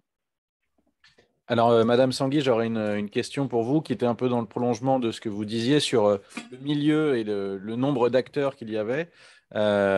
Comment donc rendre ces grandes agences plus compétitives? Comment les faire accepter le défi posé par l'ensemble du milieu technique complexe qui est le New Space, animé par des dizaines et des centaines d'entreprises et non pas par quelques grandes agences? Est-ce que c'est en rendant de plus en plus intriqués les programmes spatiaux avec des objets techniques, des techniques qui s'échangent beaucoup plus? Est-ce que c'est avec une volonté politique uniquement? Parce que ce qu'on comprend de votre remarque, c'est qu'on ne peut pas attendre des grandes agences spatiales mondiales qu'elles fassent elles-mêmes la réforme. Donc, quelles sont les pistes pour faire évoluer d'un point de vue institutionnel, politique et aussi économique, parce que là, on parle monopole contre le marché quelque part, cette situation de sclérose que vous décrivez? Honnêtement, je pense qu'il faut apprendre à déléguer une tâche. Vous savez, on ne peut pas être compétent dans tout, et même si au niveau, par exemple, européen, on doit garder notre position de fédérateur, c'est-à-dire que l'ESA, ça représente quand même pas mal de pays différents. Il y a toujours des pays qui rejoignent l'ESA parce qu'ils ont envie de participer à cette aventure qui est extraordinaire, qui est l'aventure spatiale. Mais c'est compliqué pour l'ESA de manipuler tous ces pays et d'avoir l'avis de tous. Et de développer un programme en interne, c'est toujours extrêmement compliqué. Qui va faire quoi? Regardez, par exemple, si on prend Ariane. Ariane, on est obligé, par contrat, de faire ce qu'on appelle le retour géographique. Le retour géographique, ça veut dire que les morceaux d'Ariane sont faits un petit peu partout en Europe. Et ça nous coûte cher. Ça nous coûte très cher. Après, ce que peut faire l'Europe, et l'ESA en l'occurrence, c'est d'acheter, comme fait la NASA, d'acheter une prestation de service. C'est-à-dire que tous les pays vont décider, OK, on est prêt à mettre tant pour faire un programme, mettons, aller sur Mars. Si on met tout ça, on pourrait avoir tel budget. Bon, maintenant, qui est capable, en Europe, dans le New Space, de travailler pour nous et de nous faire ça? Et même à l'étranger, on fait un appel d'offres géant et on dit qui est partant. Et là, ce sont des tas de petites entreprises du New Space et peut-être des grandes qui vont se mettre ensemble en disant moi, je peux fournir ça, moi, je peux fournir ça. Mais en fait, ils vont se mettre ensemble et ils vont apporter clé en main ce qu'aura demandé l'ESA. Nous, c'est très compliqué, vous savez, quand on a un paquebot géant comme ça, d'essayer d'en faire hors-bord. Autant on peut prendre un hors-bord et petit à petit l'upgrader et puis arriver à un paquebot à un moment donné. Mais quand il s'agit de faire le reste, c'est compliqué. C'est-à-dire que quand il faut amincir le paquebot, c'est nettement plus difficile. Voilà. Et je pense qu'au niveau de l'ESA, il faudrait réussir à penser différemment. C'est-à-dire qu'au lieu d'essayer de vouloir faire tout en interne, il faut apprendre à déléguer et à travailler avec l'extérieur, à faire du principe de CCDL, Commercial Crew Programme, c'est-à-dire apprendre à acheter des prestations clés en main en travaillant avec tout le New Space européen et en le poussant à se développer et à être de mieux en mieux. Voilà, je pense que c'est comme ça qu'on pourra y arriver. Je ne vois pas comment on pourrait alléger l'ESA. Alors, si je puis me permettre, je sais pas, vous m'entendez bien? Oui, oui. Ouais. Oui, allez-y, je voulais vous donner la parole. Il faut aussi un véritable changement, un véritable changement en termes de vision des choses, hein. C'est-à-dire qu'on a vraiment un problème avec le goût du risque en Europe. C'est quelque chose que, alors moi, je travaille dans les opérations spatiales. Je peux vous dire qu'il y a un véritable problème à ce niveau-là. C'est-à-dire qu'il faut vraiment aussi, derrière, quand j'entends beaucoup parler de l'ESA, etc., mais ça fait des années que j'ai, enfin en tout cas, ça fait des années que j'entends que j'ai beaucoup de collègues qui me disent, qui ont été issus de ces milieux-là, qui ont fait partie de l'ESA, qui ont été au CNES, qui ont été dans tous ces milieux très, comme vous disiez à juste titre, madame, très, très larges, avec, qui sont vraiment des paquebots, hein. Moi, pourtant, je suis un éternel optimiste, mais je pense sur ces questions-là qu'on aura du mal. Pour la simple bonne raison, déjà, ne serait-ce qu'en termes RH, il y a énormément de gens il y a des opérationnels, mais énormément de gens à côté, des fonctions support, etc., qui prennent beaucoup de place et qui, malheureusement, en fait, freinent l'innovation de ces entreprises et freinent les capacités à baisser les coûts de ces grandes structures, hein. L'ESA en est un parfait exemple. Et puis, voilà, il faut vraiment ce dimensionnement, cette vision des choses, ce goût du risque. Il y a un véritable problème en Europe de la notion de risque.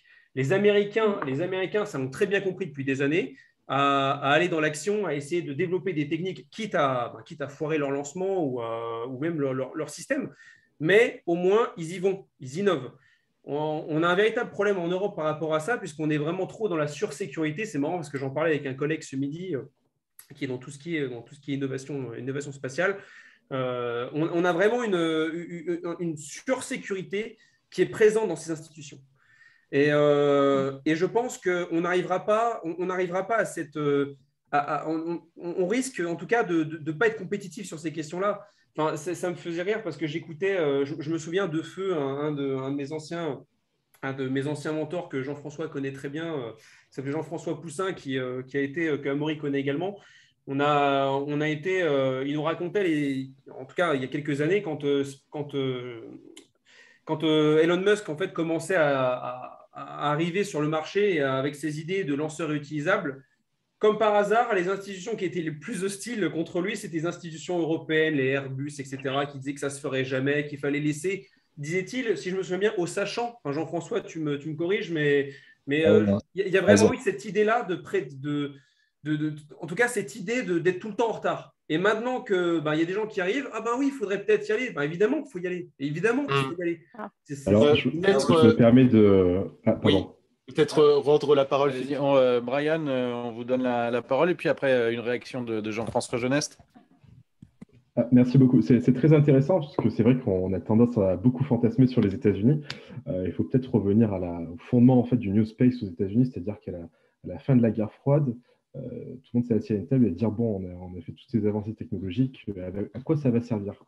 Maintenant, on s'est renseigné, on s'est observé, mais tout ça c'est terminé. Le contexte de bipolarité est terminé. Il va falloir l'utiliser et, si possible, rentabiliser. Et c'est là où c'est intéressant parce que l'administration Bill Clinton, entre autres, s'est rendu compte que ça serait beaucoup plus intéressant de permettre à des entreprises qui sont sélectionnées par le département du commerce américain de leur donner des agréments pour pouvoir exploiter des technologies qui étaient autrefois militaires, destinées au domaine stratégique. Et c'est comme ça, petit à petit, que s'est constituée une base industrielle aux États-Unis, permettant à la fois aux États-Unis de garder le savoir dans des entreprises qu'elles savent compétentes et dédiées un peu à développer la pensée américaine, on va dire, tout en exportant et devenant, c'est là où on revient au GPS, se remettant au centre en fait, d'un système d'exportation qui ferait des États-Unis un acteur incontournable. Donc là, la réelle question, c'est qu'est-ce qu'on peut faire maintenant? Est-ce qu'on peut réussir à capitaliser sur quelque chose qui n'est pas encore là? Il faudrait peut-être des politiques publiques, en fait, des politiques publiques qui permettent de transformer le savoir en une opportunité pour les entreprises, de développer des choses qui nous distanceraient, en fait, des autres États. Parce que le but du retour géographique, entre autres, est du fait d'utiliser des des matériaux qui viennent de plusieurs pays et tout, c'est d'éviter le chevauchement des compétences. Donc voilà, c'est un peu toute la question qu'il y a derrière. Et je me permets, tant que j'y suis, de répondre à une autre remarque de Benhur Marcel qui parlait du V2 justement. Le V2 a été fait par des juifs et tout. Aujourd'hui, la dissuasion nucléaire qui nous protège d'une invasion potentiellement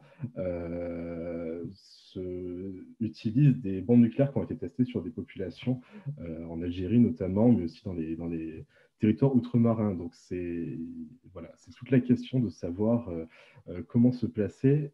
Mais je pense qu'il faut qu'on revienne un peu à ce qu'on est en train de vivre maintenant et ne pas ramener continuellement l'exploration spatiale à Werner von Braun, aux nazis et ce genre de choses. Même si je l'ai fait par moi-même, je comprends totalement votre remarque, mais voilà, c'est là tout l'intérêt de la question. Je vous remercie. Jean-François Geneste. Donc je vais revenir sur un point là. Pour comparer ce que disait Marie-Ange tout à l'heure, parce que même si l'Agence spatiale européenne aujourd'hui commandait, si elle externalisait par exemple les lancements, je ne sais pas trop comment ça se passerait. Juste un point, puisqu'elle a parlé du retour géographique, hein, je suis d'accord, et c'est le fameux racine de n dont je vous ai parlé à la fin de ma présentation, qui est lié en partie au retour géographique. Mais regardez, Ariane, donc il y a des morceaux qui viennent de partout. Et Ariane Espace est une société privée, a priori. Et de l'autre côté, si vous regardez SpaceX, vous avez 3000 personnes. Il n'y a que 2 étrangers qui sont français d'ailleurs. Ils parlent tous la même langue, ils sont tous au même endroit. Voilà, si on ne tue pas le système de retour géographique en Europe, on est mort. Et finalement, avec des petits lanceurs, il vaut peut-être mieux avoir des petits lanceurs nationaux, ça marchera beaucoup mieux que des gros. Par ailleurs, aujourd'hui, d'un point de vue spatial, hein, carrément, je veux dire, il est connu depuis longtemps, malheureusement, si vous voulez, la course à l'espace s'est faite par les vols habités. Ça remonte aux années, ça remonte aux années 50, fin des années 50, début des années 60. Donc, on a voulu faire des trucs super fiables. Et après, donc, des lanceurs extrêmement chers. Donc, si vous avez un lanceur extrêmement cher, vous allez mettre un satellite hyper fiable qui va être aussi hyper cher. Et vous n'acceptez pas l'échec et vous êtes dans une spirale infernale, celle qu'on a connue, donc de choses trop chères. Et donc, du consommable, avec de temps en temps un truc qui rate, qui n'est pas cher.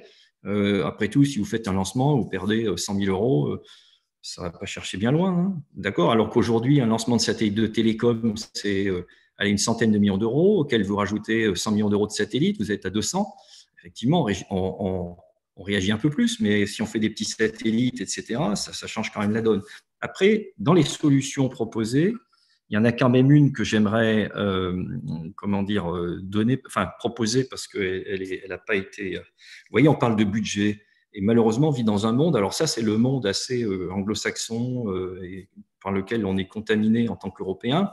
J'ai un problème, je mets de l'argent et j'aurai plus de problème. Ça marche malheureusement pas tout à fait comme ça. Et quand on voit les plans, la France relance, etc., 100 milliards d'euros sur la table, en fait, etc., je pense qu'il vaudrait mieux être un peu plus opportuniste, c'est-à-dire qu'il n'y a pas de budget, on regarde ce qui passe et on est opportuniste. Et quand il y a quelque chose d'intéressant, on le prend et on le finance et on ne regarde pas à la dépense. D'accord ? C'est comme ça qu'on a fait au sortir de la Deuxième Guerre mondiale. On a complètement oublié ça, on s'est bureaucratisé à un point extraordinaire et c'est ça qui va nous tuer. Alors, je vais me permettre d'intervenir pour le coup parce que je suis en train de parcourir le chat où il y a pas mal de questions ou plutôt en tout cas parfois juste des affirmations, mais qui sont assez intéressantes puisqu'elles soulèvent quand même une question importante, à savoir est-ce que cette poursuite d'intérêts commerciaux dans l'espace s'apparente pas à une forme de fuite en avant. Je m'explique. Est-il vraiment nécessaire d'exporter à l'espace et au corps céleste une sorte de course à l'exploitation des ressources, bref, une transposition de notre ultra-capitalisme qui est d'usage sur Terre à l'espace. Est-ce que c'est vraiment pertinent? C'est-à-dire que est-ce que est-ce qu'il ne vaut pas mieux utiliser les connaissances que l'on acquiert dans l'espace pour régler les problèmes sur Terre avant de les exporter en dehors de notre atmosphère? Donc c'est une question un petit peu polémique que je pose assez directement, mais j'aimerais avoir votre avis sur la question, pour le coup, à vous trois, s'il vous plaît. Et sans trop s'étendre sur la question, bien sûr, parce que c'est l'objet en fait de la séance de la semaine prochaine, toutes les questions éthiques qui sont liées au New Space. Donc voilà, simplement une réflexion rapide sur la question. Alors moi, je vais être assez rapide dans le sens où, pour moi, l'homme a toujours été un explorateur. On a commencé par explorer les grottes d'à côté, ensuite le continent d'à côté, on part explorer l'espace. Et quelle que soit la période, on a toujours transporté avec nous notre façon de vivre et notre façon d'exploiter. Comme on était à la maison, on allait exploiter pareil dans le terrain d'à côté, dans le continent d'à côté. Donc, quand on va aller de plus en plus loin au niveau de l'exploration spatiale, on transportera la même façon de vivre et de faire que ce que l'on sait faire sur Terre. Il faut un changement profond sur Terre, mais ça n'est pas pour ça qu'il faut s'arrêter d'aller explorer. Que l'on change nos habitudes, que l'on change notre façon de faire, oui, ça serait souhaitable de toute façon, parce que ce n'est pas la Terre qui est en train de souffrir, c'est l'être humain. Il faut que les gens comprennent une chose, c'est que la Terre, quand elle en aura marre, elle va secouer un bon coup, elle va détruire l'être humain et ça sera terminé pour nous. Donc, ce qu'on est en train de faire, ce n'est pas la Terre qu'on esquinte, ce n'est pas la Terre qu'on risque de détruire, c'est nous-mêmes qu'on est en train de détruire. Donc, on doit modifier nos façons de faire et d'être. Et oui, ce qu'on emportera avec nous sera modifié en fonction de notre évolution. Mais de toute façon, quoi qu'on fasse, vous pouvez dire on va envoyer les 4 personnes extraordinaires triées sur le volet, etc., et aller coloniser ou s'installer à un endroit pour pouvoir développer.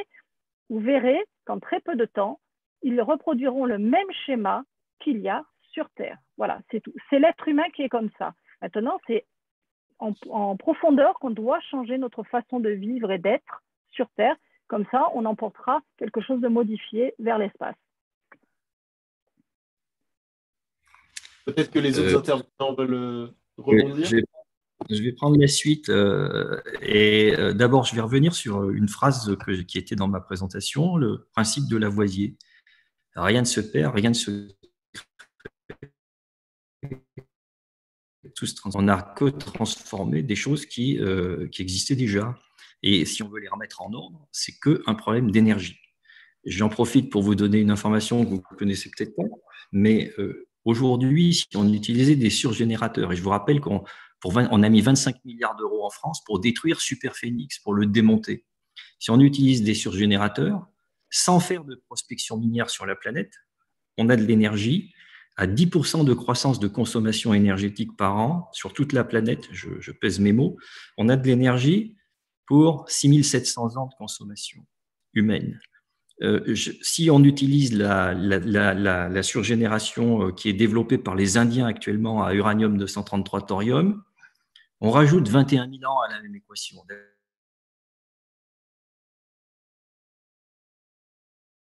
d'énergie, de consommation énergétique par an. Donc, on peut comment dire, à la fois être prédateur et à la fois comment dire, être raisonnable. Donc, ce n'est pas une fuite en avant. Par ailleurs, quand on s'installe quelque part, comme je l'ai dit tout à l'heure d'ailleurs, sur la Lune, il faudra de l'eau, et c'est mieux de trouver les ressources là où on est. Et si demain on va sur Pluton, ben, il faudra bien trouver quelque chose aussi, ça sera plus simple. Juste un point pour faire un parallèle. Quel est le problème des batteries, par exemple, aujourd'hui, quand on veut faire des voitures électriques, par rapport aux moteurs à essence? Mais c'est que quand vous stockez l'énergie dans la batterie, vous devez stocker toute l'énergie. Quand vous avez un moteur à essence, l'essentiel de votre énergie, elle n'est pas dans l'essence. elle est dans l'oxygène que vous avez brûlé. Et c'est tout le problème qu'on a en aéronautique, enfin bon, etc. Donc, c'est ça que les gens ont du mal à comprendre. Et donc, on prend ce qu'on peut au mieux, le plus efficace par rapport à la technologie qu'on a. Et donc, il n'y a pas du tout de fuite en avant. Historiquement, d'ailleurs, Marie-Ange l'a dit, mais elle l'a pas dit sous cette forme-là aussi brutale que ce que je vais dire.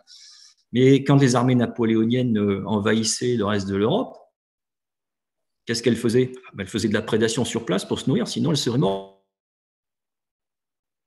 et elles n'auraient pas pu avancer. Donc, c'est ça la nature. Peut-être que Brian, tu as quelque chose à ajouter, et puis je me permettrai de faire des remarques conclusives à la fin.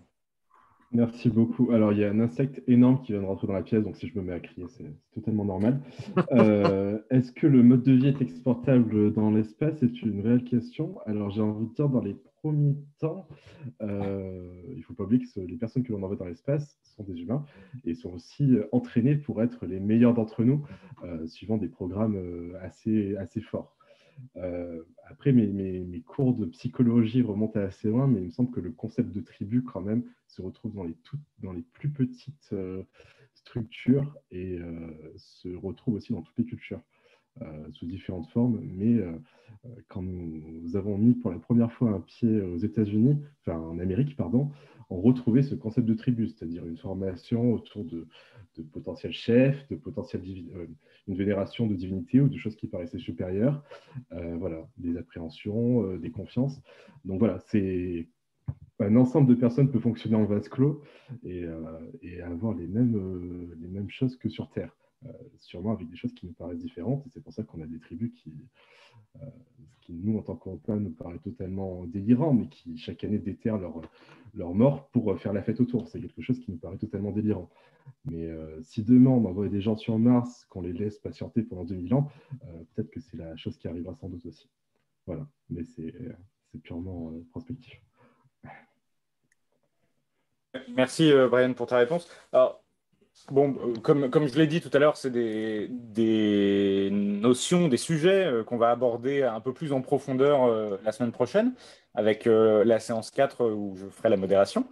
Je voulais juste conclure un petit peu cette question avant de donner la parole à quelqu'un d'autre par quelques mots. Il me semble qu'ils sont importants parce que je crois que l'inquiétude principale vis-à-vis du New Space, c'est de savoir si, en fait, si effectivement ces activités à but commercial, elles vont imposer une sorte d'ultra-capitalisme à toute l'exploitation de l'espace.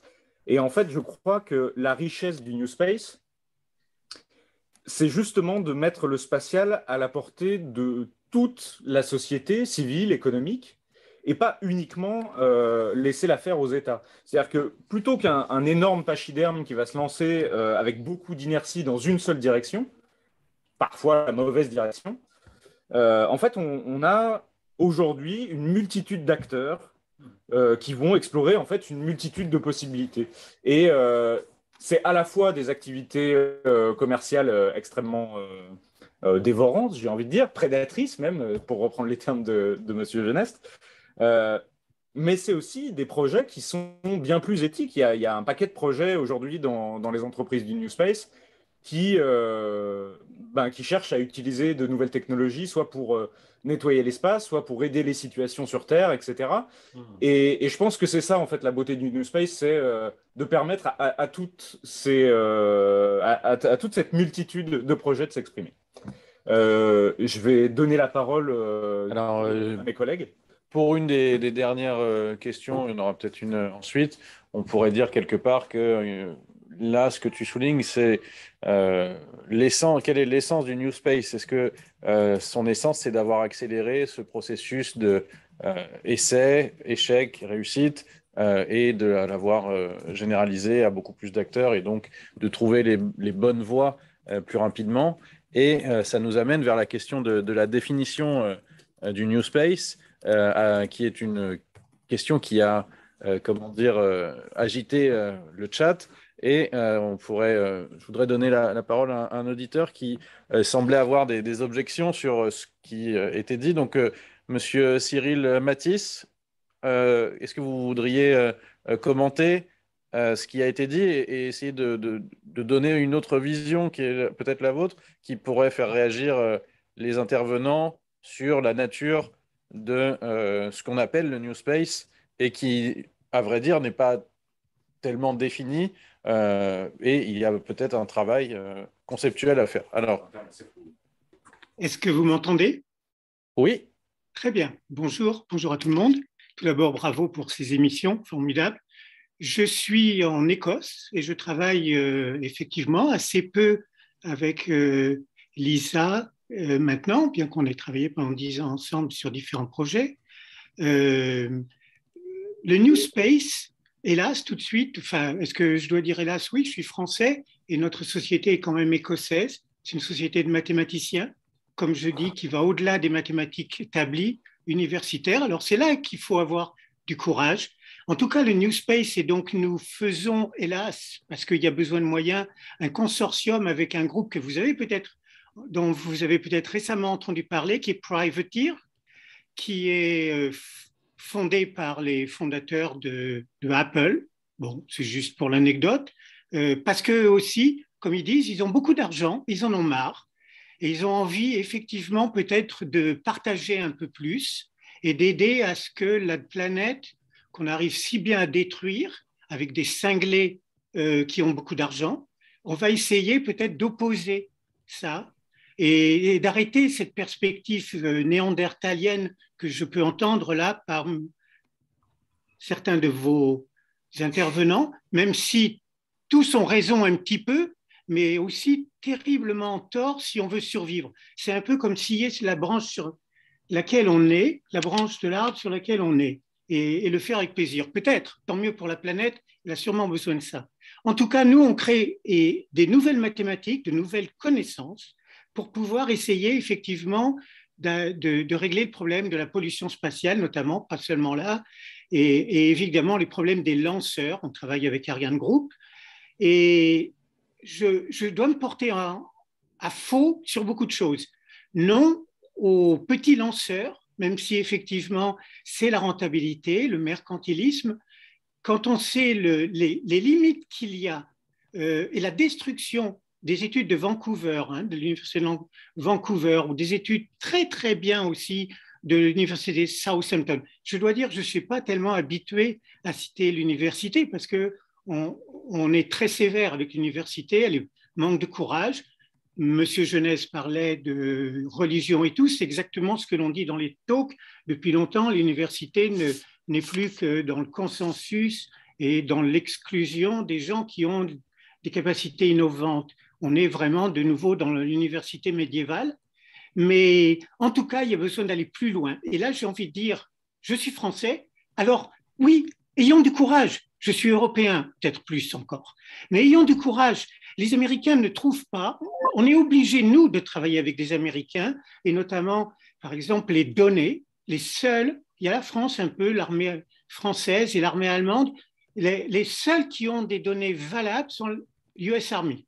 Et donc, on arrive avec des relations très particulières avec l'armée britannique à obtenir certaines données pour avoir des informations que peu de gens ont. Donc, effectivement, d'abord, il faut collaborer, c'est sûr. Et même, il aurait fallu collaborer beaucoup plus avec les Russes et il faudra collaborer avec les Chinois si on ne veut pas des catastrophes.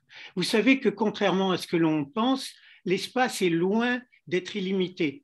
Actuellement, les études montrent que sur ce qu'on appelle LEO, les Low Earth Orbit, il y a maximum 10 000 satellites possibles. Vous savez que Starlink est déjà autour de 3600, il y a en tout 4500 satellites, que OneWeb veut faire autant et que OneWeb vient de créer un accord en fait pour créer un pavillon de complaisance avec le Nigeria qui voudrait donner 300 000 licences de satellites.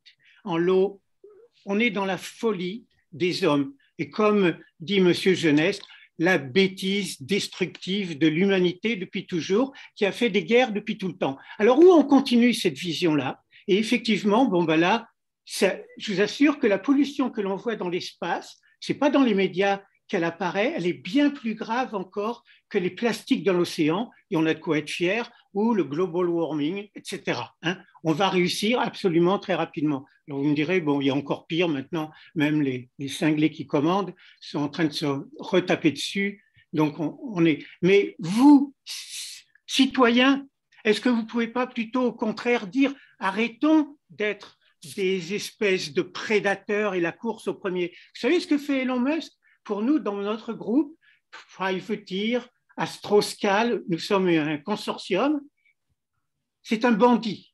Il va falloir l'arrêter. On essaye très fort au niveau de l'ONU de faire qu'il y ait des lois et non pas simplement guidance.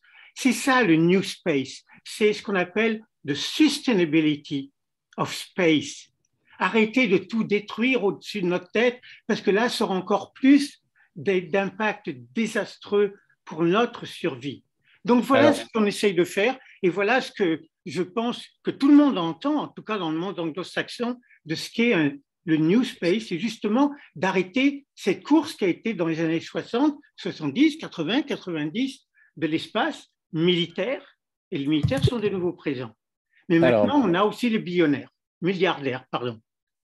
Voilà. Merci beaucoup, Monsieur Mathis, pour cette vision. Et on voit qu'il y a une lutte pour la définition du New Space, en fait. C'est ça qui est intéressant, avec des priorités qui sont tout à fait différentes et un conflit de vision pour ce que doit représenter cette nouvelle opportunité technique, économique, légale, qu'est le New Space, pour lui donner une direction qui sera en fait politique. Donc, peut-être que au-delà des visions antagonistes, comment nos intervenants peuvent réagir à ce propos d'un acteur important du New Space qui essaye de réfléchir au soubassement scientifique que l'on doit donner à cette nouvelle manière d'entrevoir l'espace. Donc, Monsieur Geneste ou Madame Sanguy, vous voulez réagir? Je vais y aller, si vous voulez. Donc, je vais un peu donner écho là, à ce qui s'est dit. Si vous voulez, quel était le plus grand problème de la ville de Paris en 1900? Est-ce que vous avez une idée autour de la table, là, ce que je vois? La bouse de cheval. C'était le crottin de cheval. Eh ben, on n'a pas réussi à se débarrasser de ça en diminuant le nombre de chevaux parce qu'il fallait que chacun devienne bien écolo, etc. On a inventé la voiture. Et c'est exactement pareil pour le spatial. On va mettre des milliers, peut-être 10 000, peut-être plus, on verra bien. Et je vous ai dit, avec le moteur que j'ai inventé et dont j'ai déposé le brevet, on n'a déjà plus de problème de débris. Donc le problème il existe déjà plus, si vous voulez. Voilà, c'est ça la science, c'est à ça que ça sert.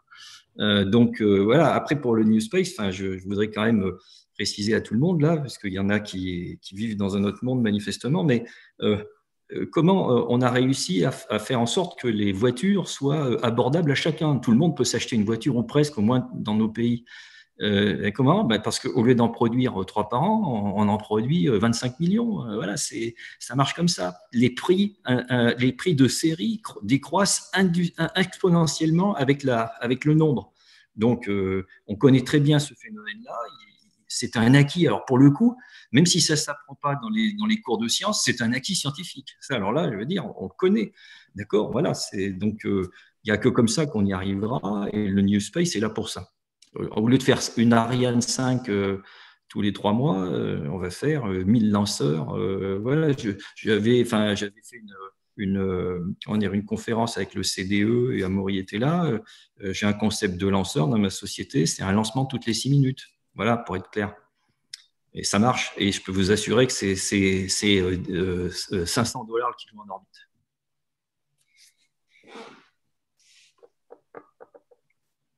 Peut-être des réactions Madame Sanguy, peut-être? Tout à fait. Au risque de faire bondir Monsieur Mathis, je ne suis pas tout à fait d'accord avec lui, et encore moins concernant Elon Musk. Que ce soit quelqu'un qui soit un peu un électron libre parce qu'il part dans tous les sens, ça c'est une certitude. Qu'il soit difficile à vivre en entreprise, je pense. Je n'ai pas travaillé avec lui, mais je pense en effet. En revanche, une chose est certaine, c'est que si un Elon Musk n'avait pas débarqué dans le paysage spatial il y a un peu plus d'une décennie, rien n'aurait évolué. C'est parce qu'un Elon Musk, trublion comme il est, hein, et peut-être ingérable comme il est, a décidé qu'il allait faire des lanceurs qui seraient réutilisables et qu'il en lancerait de plus en plus et qu'il ferait des tas de choses comme ça, y compris les Starlink, qu'aujourd'hui, ça évolue. On ne peut pas régresser. Faire les choses mieux, plus propres, de façon plus respectueuse pour l'être humain et pour la Terre, je suis d'accord. En revanche, régresser, comme le disait Jean-François, repartir, chercher le crottin de cheval dans les rues, je pense que ça, c'est bon. C'est bon, on a déjà vécu ça. On sort d'une pandémie qui est un petit coronavirus qui a fait quand même pas mal de milliers et millions de morts. Si on n'avait pas développé des vaccins, on en serait encore à certaines pestes et autres comme on a eu. Donc, on doit continuer l'évolution. Alors qu'on essaie d'évoluer au niveau du New Space de façon respectueuse, je suis tout à fait d'accord. Le New Space, quel qu'il soit, et là je ne parle pas que de Elon Musk, je parle de toutes les entreprises, il y en a un certain nombre qui travaillent sur la récupération des débris en orbite. Parce qu'il ne faut pas oublier quand même que pendant une bonne trentaine d'années, on a envoyé des satellites qui étaient plus ou moins gentils. Hein. Certains étaient pour l'observation de la Terre, pour aider dans différents secteurs comme la télécommunication et autres, mais il y en a certains qui étaient juste militaires. Donc, tous ces satellites-là, on les a envoyés, on ne se souciait pas du tout de savoir ce qui allait se passer derrière. Aujourd'hui, on fait attention de prévoir une fin de vie pour ces satellites. Donc, ou on les met en orbite poubelle, hein, ou on les fait redescendre sur Terre pour qu'ils se détruisent. Et on cherche des solutions pour aller récupérer tous ces anciens satellites qui sont à la dérive totale. Hein, enfin, totale non, parce qu'on sait où ils sont, on sait sur quelles orbites ils sont placés, mais qui ne servent plus à rien et qu'il faudrait enlever de là où ils sont. Parce que l'idéal, c'est quand même, au lieu de les mettre sur une orbite poubelle, de les détruire complètement. C'est quand même l'idéal, parce que c'est comme, vous savez, plutôt que de laisser nos poubelles toutes stockées à un endroit, si on peut les réduire complètement et les faire disparaître, c'est quand même mieux. Donc là, en l'occurrence, c'est aller récupérer tous ces débris. Donc le New Space sert à ça aussi. Et on doit aller de l'avant. Enfin, moi, je ne suis pas partisante de régresser, de tout supprimer, et sous prétexte de parler d'écologie et d'éco-citoyenneté, revenir à l'âge de pierre. Moi, personnellement, c'est pas je suis désolée, c'est pas ma tasse de thé. En revanche, je suis extrêmement respectueuse de ma planète. Moi, je viens de la Terre, hein, je viens d'un milieu agricole, donc je suis très respectueuse de ma planète et de ma Terre. Et j'ai envie qu'on fasse les choses de mieux en mieux. Mais il faut apprendre. Il faut mettre des garde-fous. Oui, il faut peut-être mettre des règles. Attention, pas des règles qui empêchent de faire quoi que ce soit. Des règles qui essayent de diriger pour qu'on fasse les choses de façon plus respectueuse et qui profitent à tout le monde. Mais qui n'empêchent pas.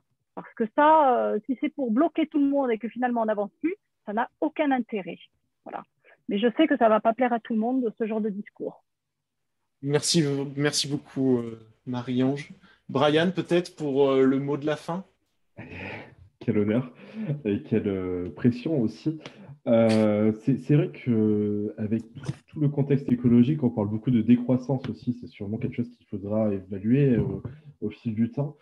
Concernant Elon Musk, je n'ai pas d'inquiétude sur le projet spatial à court terme.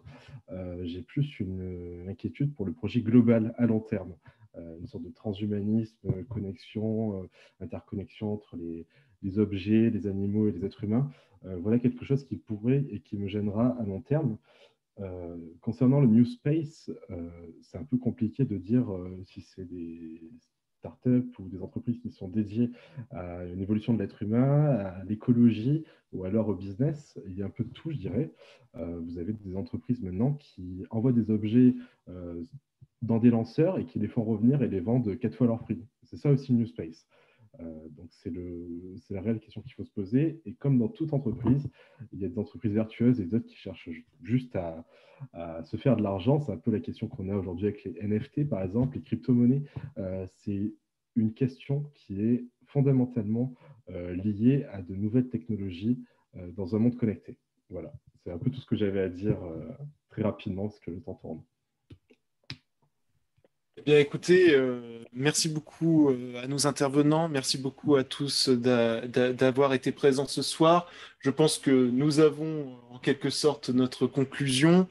Euh, je vous donne rendez-vous du coup la semaine prochaine à 18 heures pour les défis éthiques du New Space animé par Valentin Degrange. Marie-Ange Sanguy, merci beaucoup. Jean-François Geneste également. Et Brian, merci à tous les trois d'avoir été présents, d'avoir répondu à nos questions. Merci aussi à tous d'avoir été présents. Les réactions ont permis d'enrichir le débat. Je vous souhaite à tous donc une excellente soirée. Merci à vous. Merci, bonne soirée à tous. Excellente soirée. Au revoir.